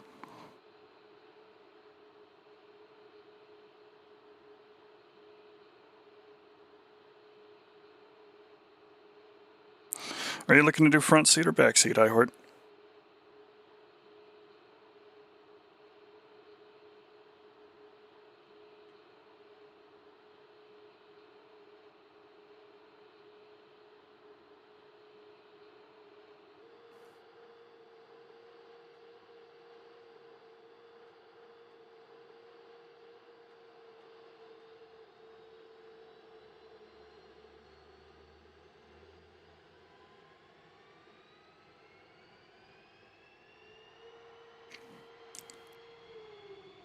Low altitude. Low altitude. Yeah, we could do that. All for it.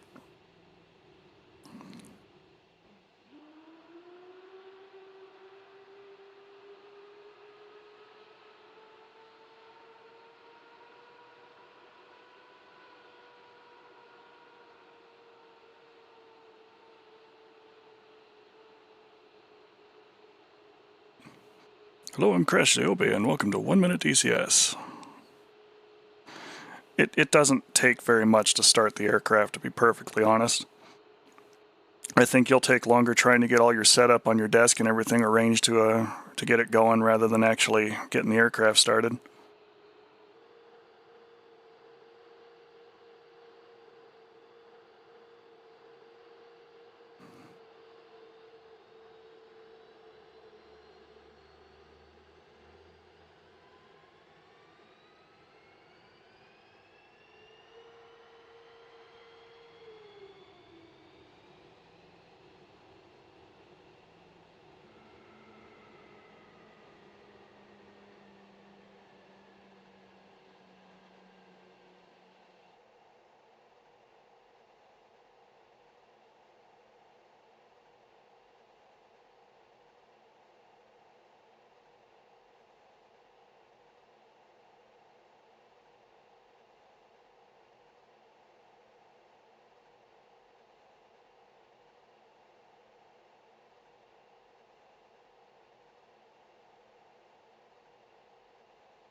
Okay, that's all good. Start the alignment.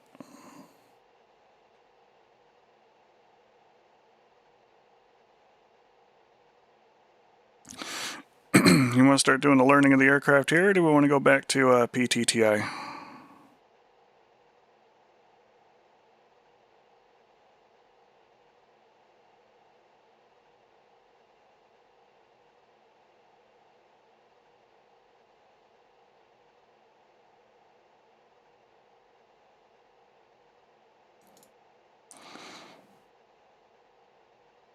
Hello, iHort. Greetings. All right, so we want to go to probably TTI, I guess. Well, if we do it here, we'll have this nice long flight to actually get anywhere. It's also fair. I've done most of the hard work for you already. And I'm debating grabbing my own aircraft to not delay you. I've got a long flight ahead of me, man. Like, there's 2 bags on board the aircraft for a reason. Well, you can talk me through stuff. So we'll look at it that way. How about that? Yeah, but it's more fun being in the same jet. I really don't mind it. I've had some action on the stream here this morning already. We can take our time.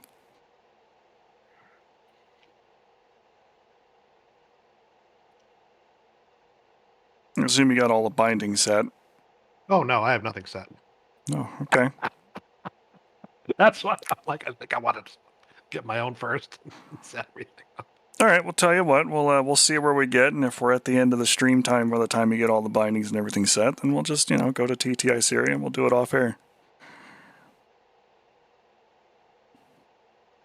Are you Persian Gulf? Yeah. Actually, that's right. I need to change that There on the you stream real quick. Server info. Because I'm actually not on Syria for Gray Flag. I'm on Persian Gulf. Here we go. That's updated. Yeah, we're going to give ourselves a handy waypoint out here.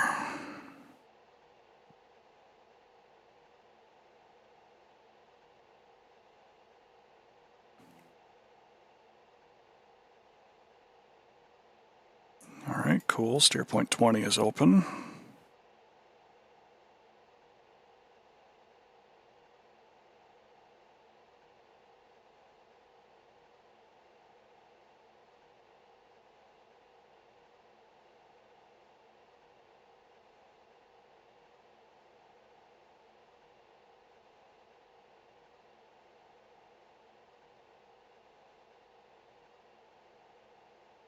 Done and done.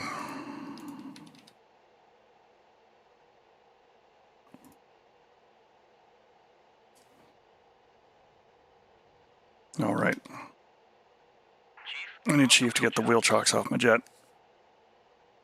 Copy. Welcome back, Frost. Wheel chocks are now removed. Yeah, backseat, there's like 6 switches and a few MPCDs that just need turned on, and you're essentially done with what needs done back there. Other than that, it's just a matter of programming stuff and managing packs. If you want to set that up or have the pilot do it, or divide the workload.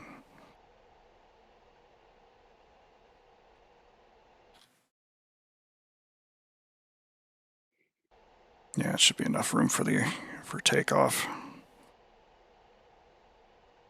The jet's fat, but not that fat. I should make sure that I've actually got all my bombs and it didn't screw me like it's done before. Yeah, we're good to go.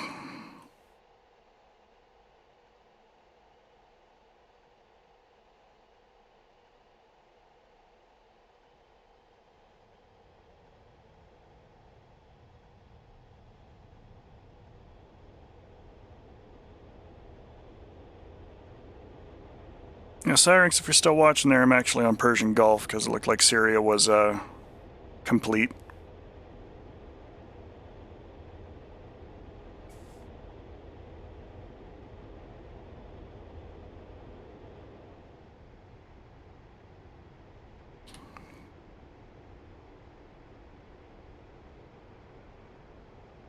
That's interesting.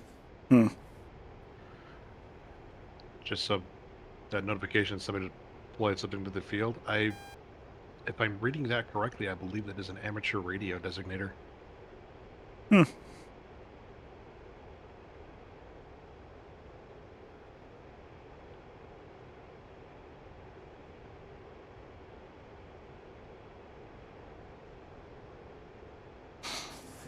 Okay, cruising direct for the waypoint. Oh my god, I'm gonna strike you. All right.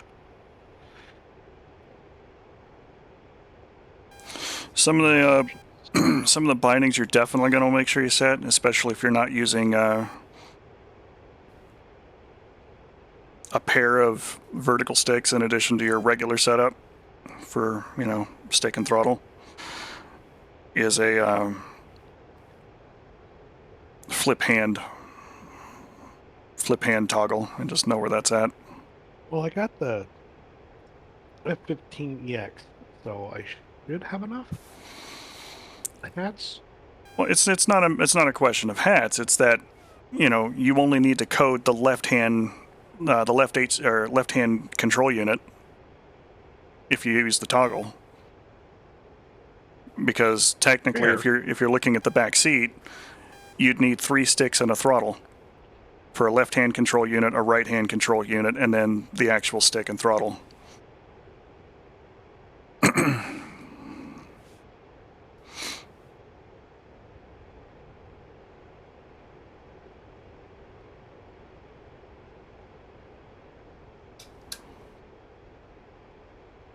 Now, it's my understanding when you start the engines, the taking it out of off into idle detent That's the is a igniter. separate action from lifting. Correct. Actually lifting the. Yep. Because what you'll do is you'll go to the engine control panel here on the right, and you're going to toggle the generator switches, all 4 of them up, the master switches up, and the starter up, and then pull the JFS fuel starter handle, which is located forward next to your brake. And then once that thing is wound up a little bit, you're going to pull the finger tab on the right engine to get that started, and once that cranks to 26% on the RPM gauge, then you're going to take the throttle out of detent to idle. And you're going to wait a moment there, and it's going to ignite. It takes it a couple seconds to actually ignite and start cranking higher.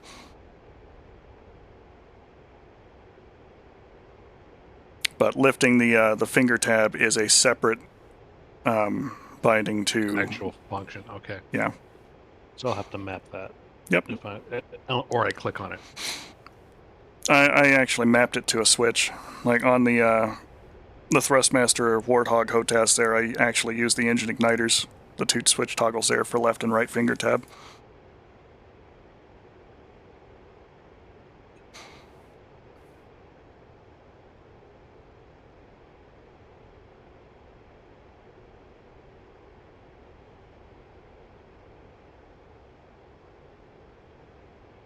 $314 miles to go. Got a long ass cruise to get there.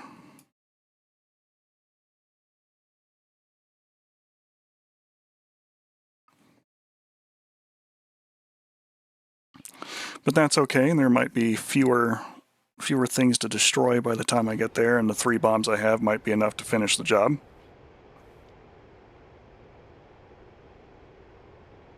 And that's why I brought up 2 bags.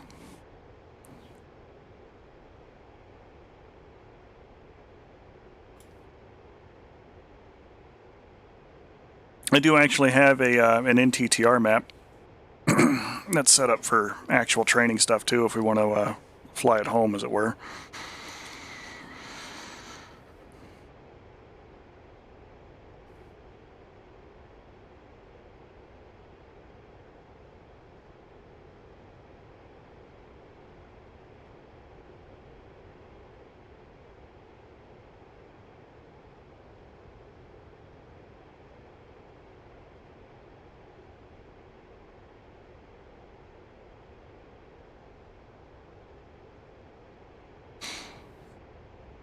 I feel like I should have brought an iPad with me so I could watch an in-flight movie like Airplane or Airport 75.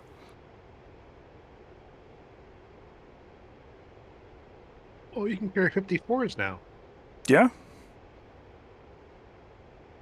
Yeah. That's cool. You get all the JDAM family there. The only ones that are a little squidgy right now are the penetrator variants. But the laser JDAMs and the regular JDAMs are in play.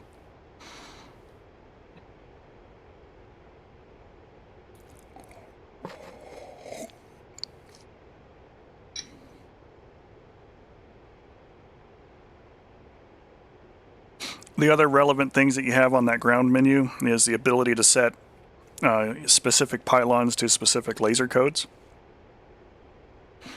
And that's under the GBU laser codes menu. You can select which pylons you want to actually manage, and then it will pull up a pop-up front left of your HUD. Like in actual 3D space, it kind of looks like the side of the bomb where you can actually dial a laser code in. And then you just go back through that menu and hide it to get rid of it. Okay, and you can't load 3 and 4C and 7.6C and have something on the conformal. Okay. Correct. Yeah. If you're doing an air-to-air loadout, you're going to use those C stations, which mounts the air-to-air missiles to the smart stations. But if you're carrying bombs on the CFTs, you have to use the CFT manager. You know, that pylon for it.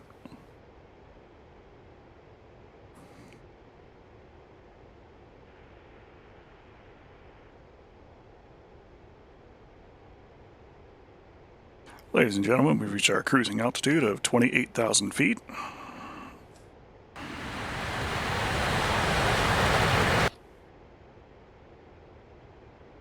The fasten seatbelt sign is now off. You are free to move about the cabin.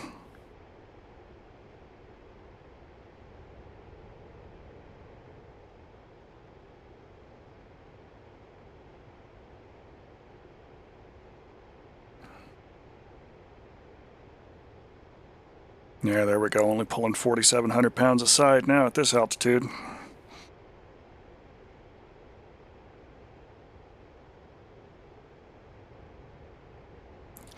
Try and save that gas so we can make it out there and back again.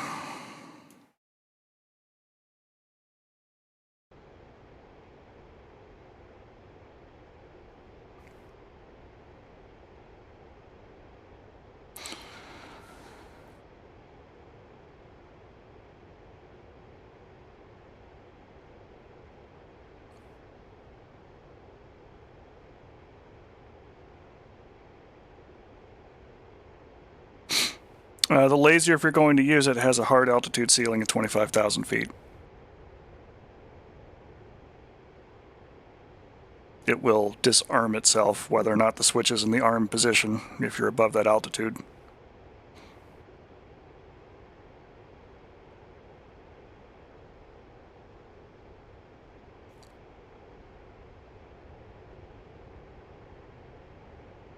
Yeah, I recall that. Okay.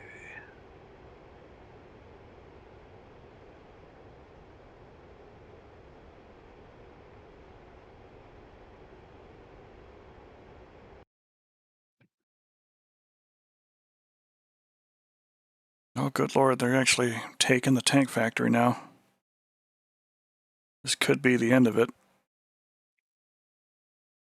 Because I don't see any other bases out here. There's just the Kerman Supply and the Kerman QRF.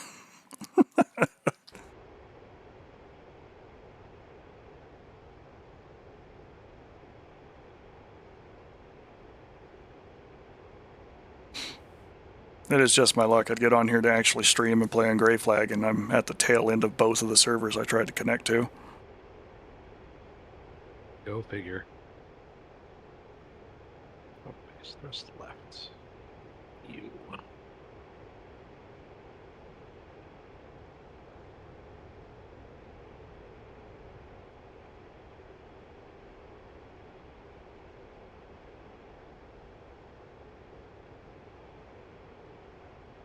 The only other thing to keep in mind if we're going to do front and back seat things in the same jet is at the moment there's desync between JDAM designations, front and aft. but all the other weapons are fine.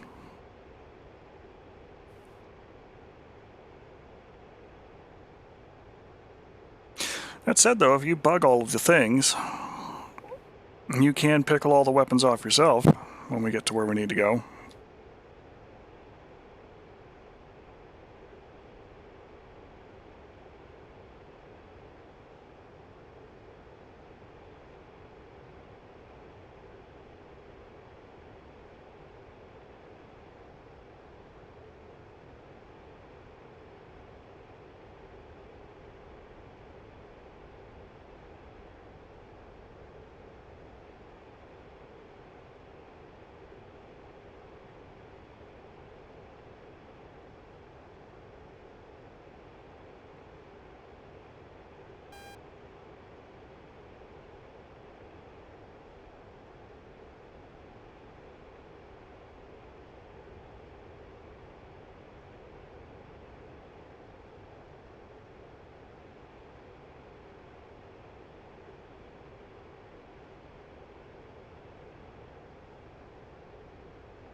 Kind of waiting for that next Star Citizen update to drop. I would love to get to a point where I can spend the majority of my Star Citizen time just grabbing the Reclaimer and doing things.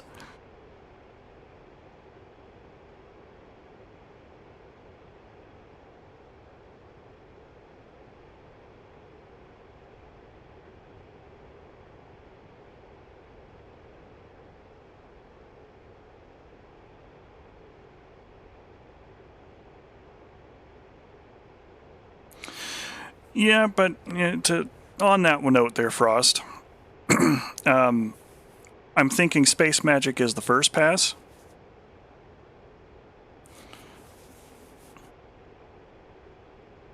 Exactly, yeah, I think it's a placeholder. Because especially with the mulcher and everything else, like, it doesn't make any sense for it to just, vacuum clean stuff up like that. Like, it should be actually able to get out there and grab it, but that probably takes more time to finagle in a way that looks good. So this at least gets the job going, where the claw goes out there and extends and just goes hibbity-hobbity and then breaks the ship. I'm curious how much those components sell for, too. Because I think my overall plan for doing crew work with the Reclaimer is still sound of doing all the hull scraping first, because you don't actually get the hull scrape recycled materials if you break the ship. You just get the ship components. So in order to maximize profit per target, the idea of going aboard the ship, removing all the interior components, removing the external guns, doing the hull scraping, and then break the ship and mulch the parts is, Kerman Air Base is the next objective.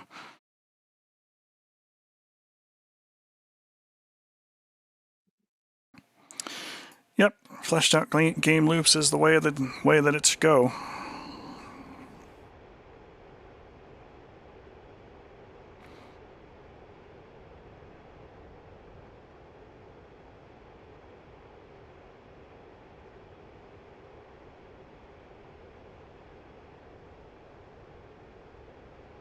Curious about the exploration loop too for Star Citizen. That'll be a fun one to see.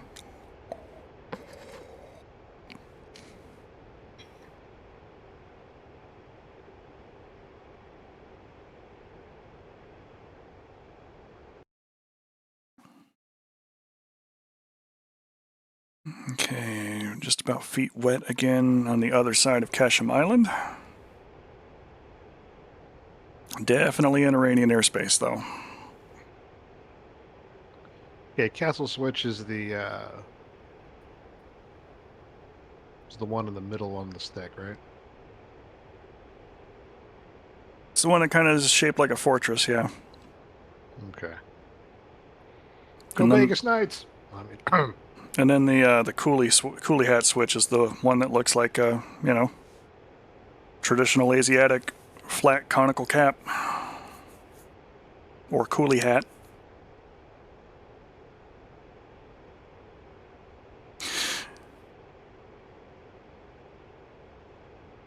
Alrighty, Frost. Give her best.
$190 miles to go.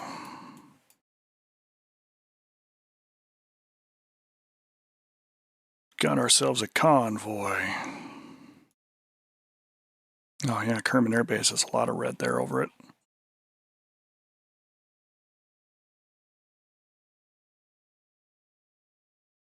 I think the QRF is going to be the way to go.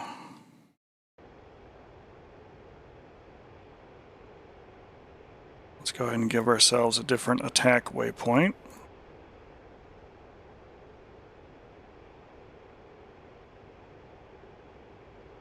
And I'm actually going to encode as an attack waypoint.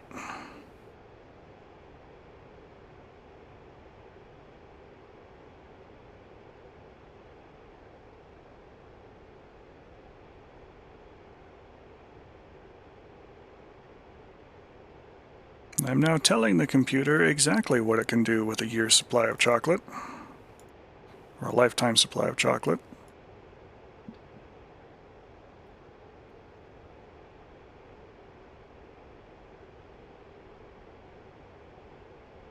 All right, 21 decimal, boop, and there it goes. Put my fall bar on and everything else there right where it needs to go. Love it. Love this jet.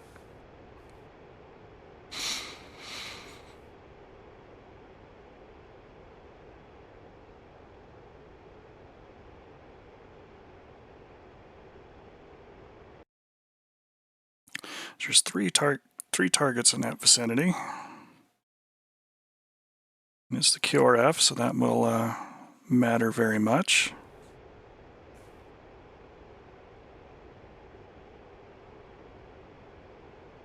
And I got 3 bombs.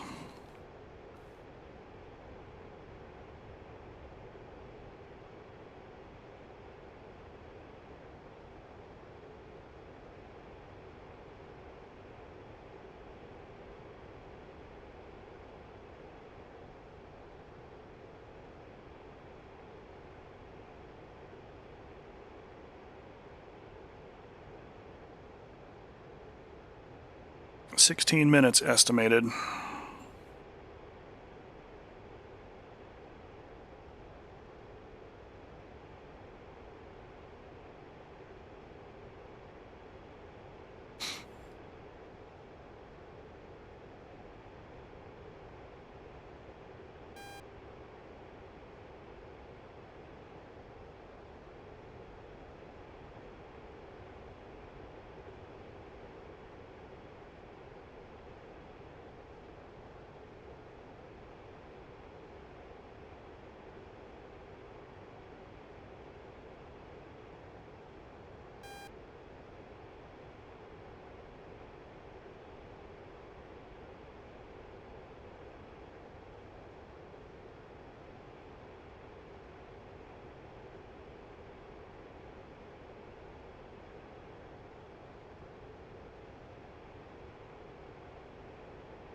Where's the command switch?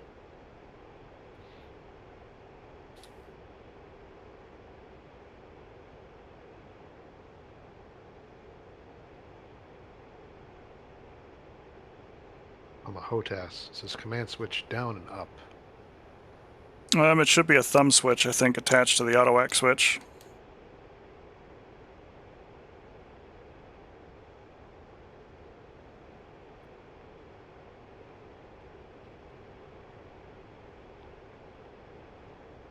I think this is one of those things that is cleverly hidden in books.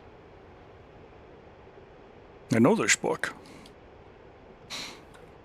Its conclusions are all wrong.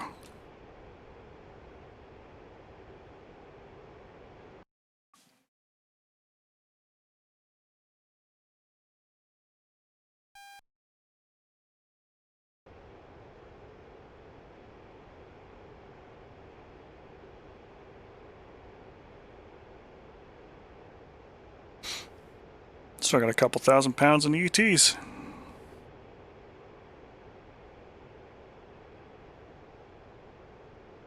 About 13 minutes till we get to time or to release.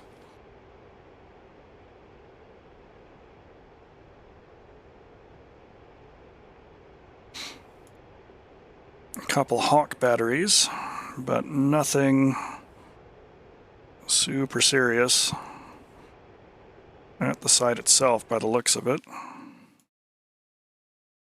think the Hawks are friendly.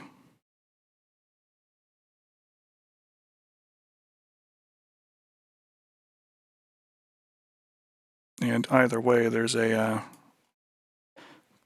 Hornet out in front of me, a fair distance.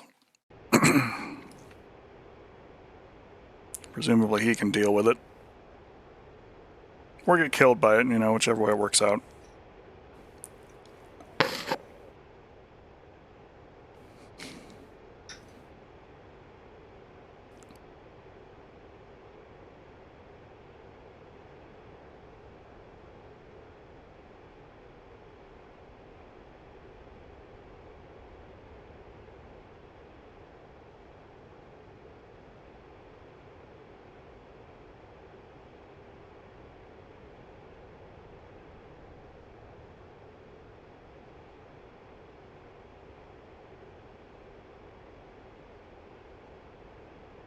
Well, that's the microphone switch. Interesting.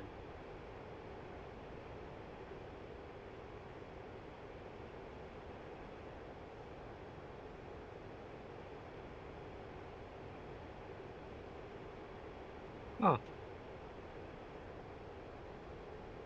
Okay.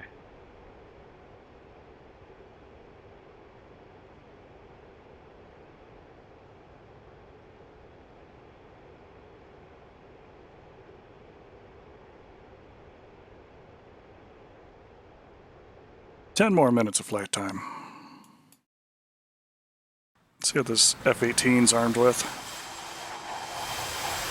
Oh, he's got 4 penetrators on board too, so if he can get in and drop his, I should absolutely be able to drop mine. And between the two of us, we might actually be able to kill everything that's down there, so it's going to be important to see what he hits.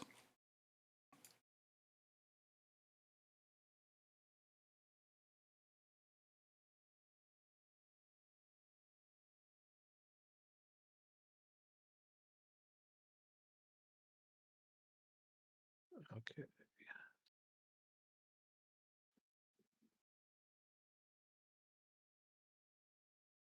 I guess on the left multifunction switch was correct. Or did he just get killed? I think he just got killed. Like, literally in the moment that I was looking at him. Or when I stopped looking at him.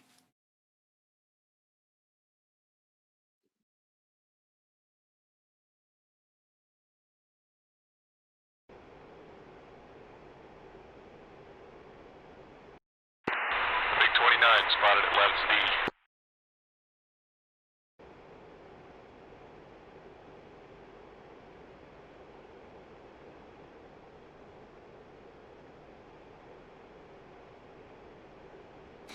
You know, that's actually a fair question there. See how screwed I am.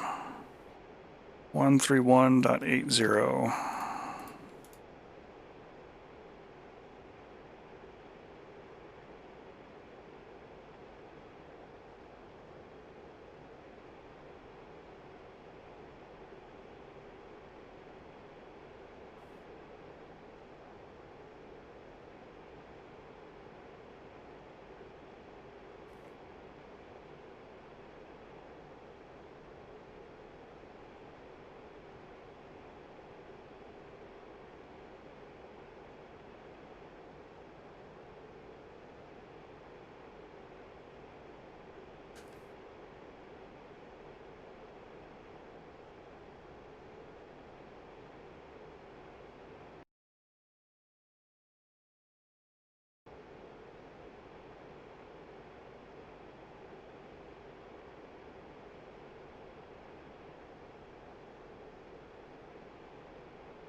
There's the MiG.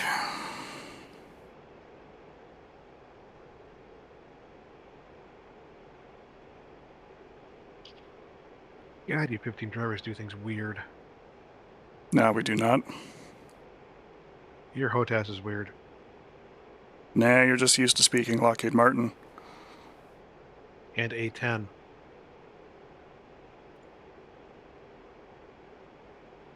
Once you get it down, though, it's simple. Like, really simple.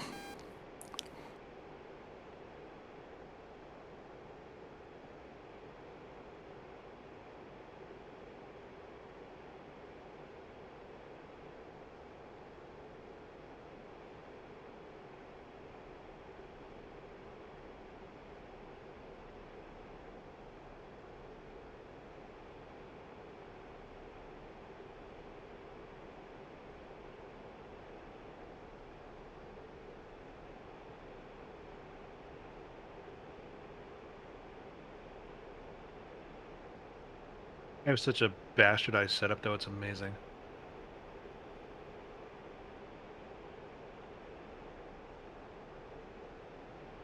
Because I've got, like, that Russian stick. Mm-hmm. So where the rub and release button is, it actually says on there, autopilot off. And because I've got that secondary trigger next to the regular trigger, I made the secondary trigger weapon release, and I'm using the big red, what would normally be weapon release, as my autopilot paddle.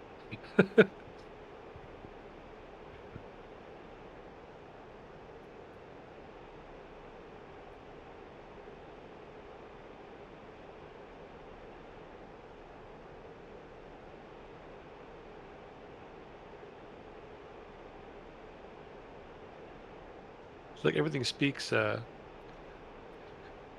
Western fighter, but it has a Russian accent. Kind of weird.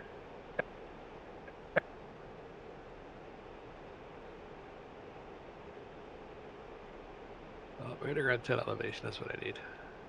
Where are you?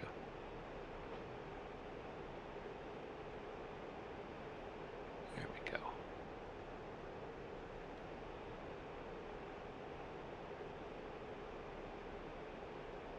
And I definitely want you on a curve.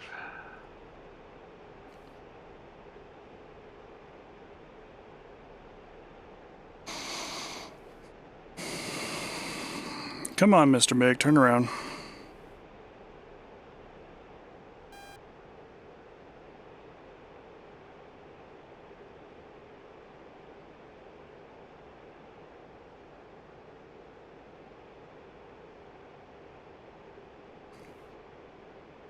That's it.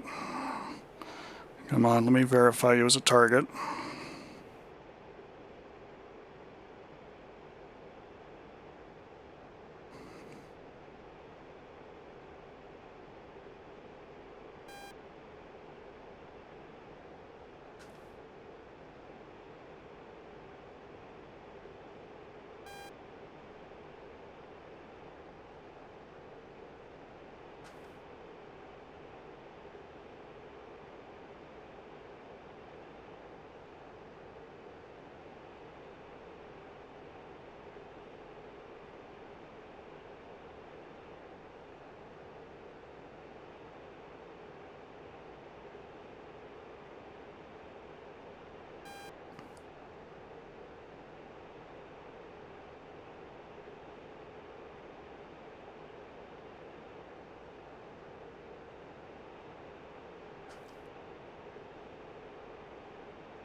There's a JF-17 out here somewhere. That's KL. Then rear 205, Nacho 11. Go for Fenrir 205. Hey, Fenrir, there's a MiG-23 flying around over here in the AO. Have you spotted it by any chance? Looking around for him. I had a 29 earlier, but I lost him behind a mountain. Alright, copy that. Appreciate the cap.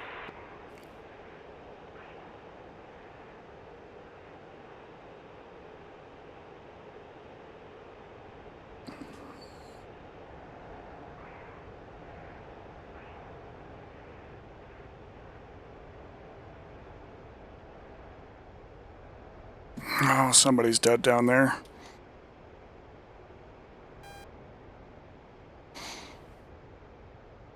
Can only hope that that was the bad guy. Oh, no, there's F4s taking off now.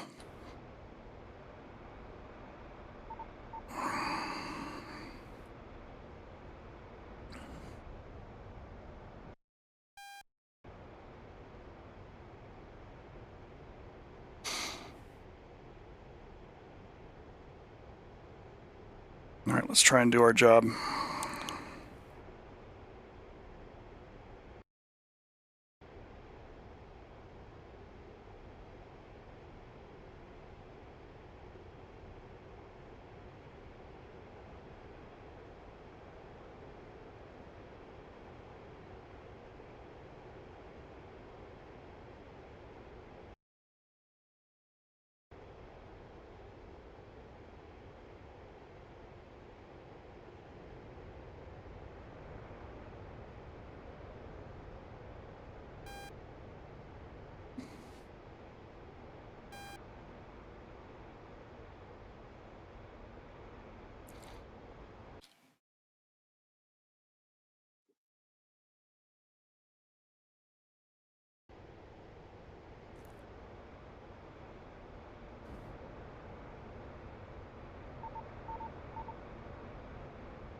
Tell you what, it's right tempting to go ahead and just drop the bombs and get rid of them.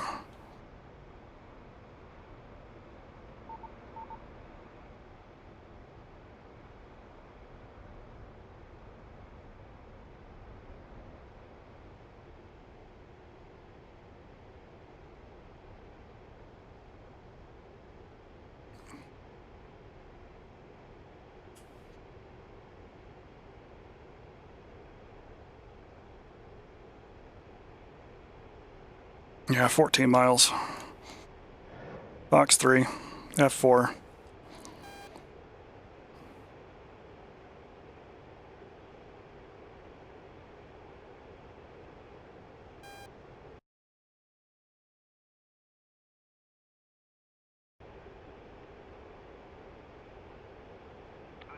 That's Pitbull.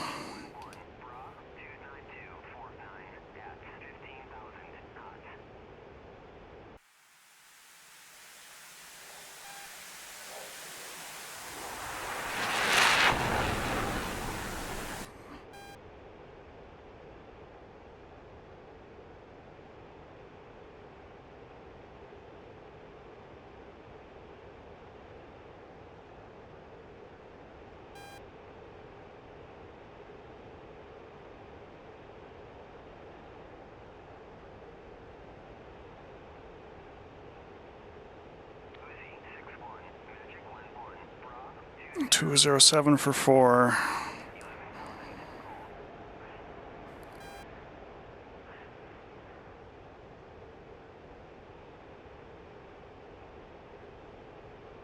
Come on, this guy's 4 miles away. Oh, missiles are shooting at somebody. That's our Hawk battery. And that guy hit the ground.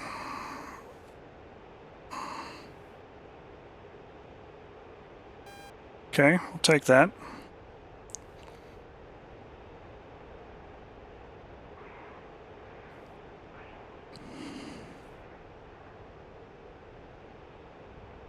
Let's go ahead and bump up. and see what we can do.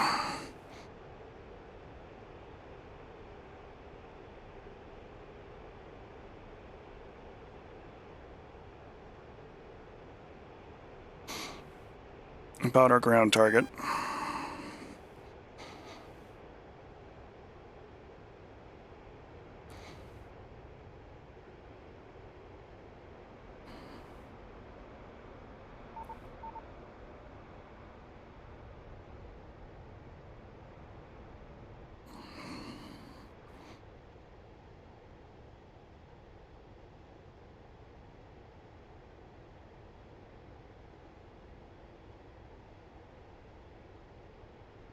It's in the clouds.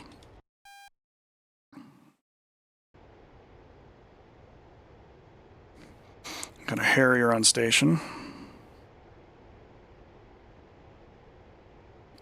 I may not have gotten the F4 kill, but I at least made him defensive enough that he bled energy off and the Hawk killed him.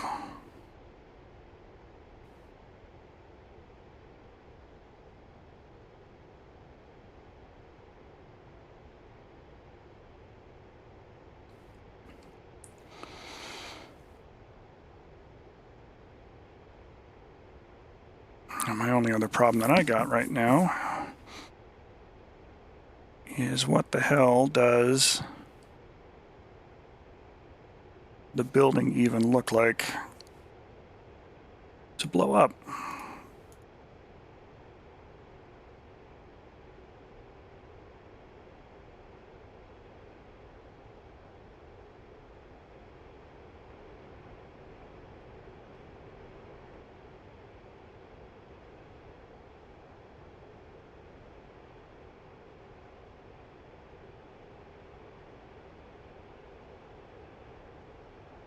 Okay, lasers armed, we're at good altitude.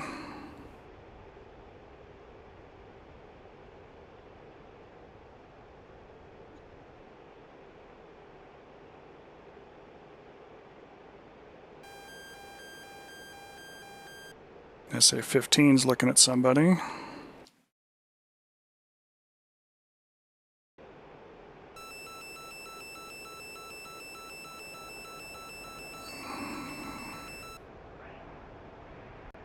We're going to assume that it's us and climb up and out. Try and get a better picture on our target.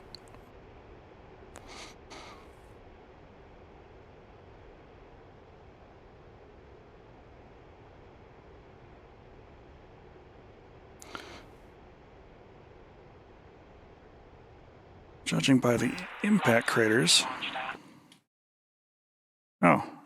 Oh, they're all dead. That's what the problem is.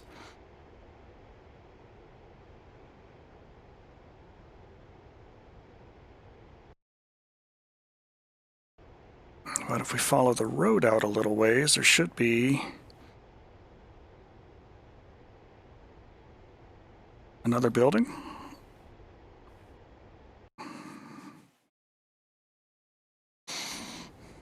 At the base of the mountain.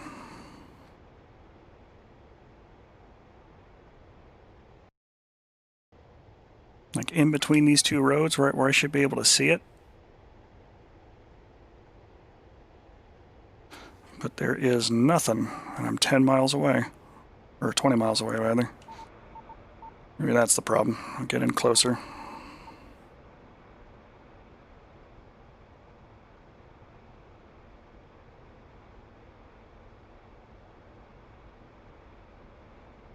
No, I'm 10 miles away.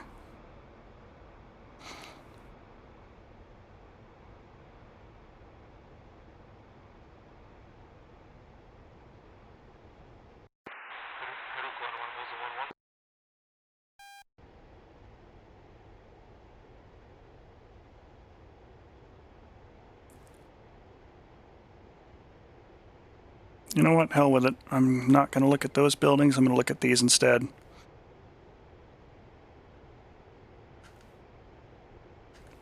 Target designated.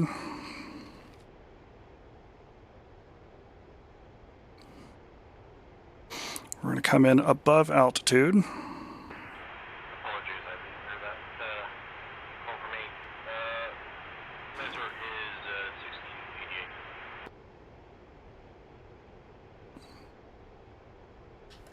pickle. And we're going to get out of the way of our bomb and dive down to laser altitude.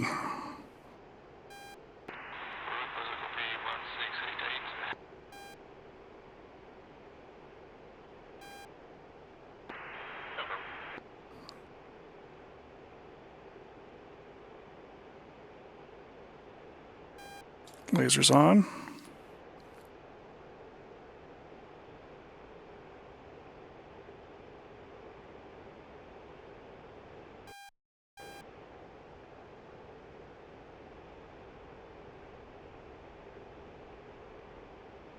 I feel like that just got intercepted.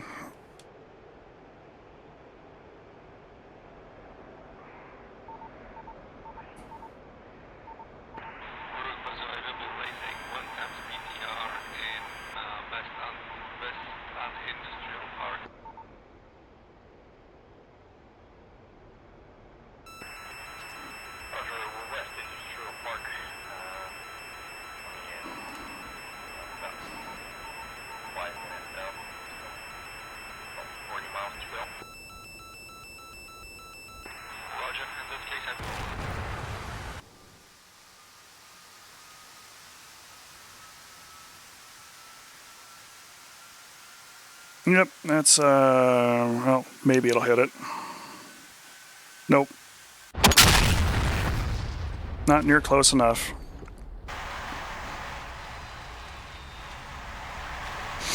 With that kind of a flight, though, I think that's going to go ahead and conclude the stream. Because it's going to be a while yet before I get back that way. So let me go ahead and mute here for now. We'll close this out, and then we can jump somewhere and do things in the F-15 and get you talking the language. All right.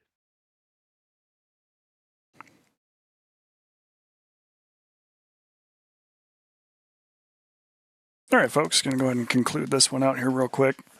I appreciate all my subscribers, all my followers. That actually does help the channel grow and do all the things. But if subscribing isn't your thing, you can always buy me a coffee there at coffee.com/PylamJRomar, as linked there on the top of the credits there. You can also catch this and other VODs on my YouTube channel at @PylamRomar. And he's going to be uploaded and all that good stuff. As far as our upcoming events and things, Saturday mornings, 9 a.m., we've got DCS Saturday, where I go up and do things in DCS. Been doing a lot of work with the Strike Eagle lately, but, you know, it's the favorite jet, so we'll probably spend a lot of time there. Mondays, we got classic game stream starting at 9 p.m. Pacific. I don't know which classic game we'll get into yet, but it's a lot of DOS-based games, older games, Atari games, etc., that kind of thing. And Fridays are right now scheduled for Arma 3. We have a mission that is semi-Zeus, which is basically a fancy way of saying that with a little bit of Zeus effort and some randomization, it can surprise even the Zeus. With Faye and the Hunt, that starts at 6 on Friday nights. So feel free to tune in and watch all of that. Sometimes I've got streams that are not scheduled throughout the course of the week, so make sure that you are following and liking and all that good stuff so you can catch when I do those. And as always ask for consent. Try genuinely communicate with your partners as best you can, and try to be decent human beings. With that, pile them out, and we will catch you next time.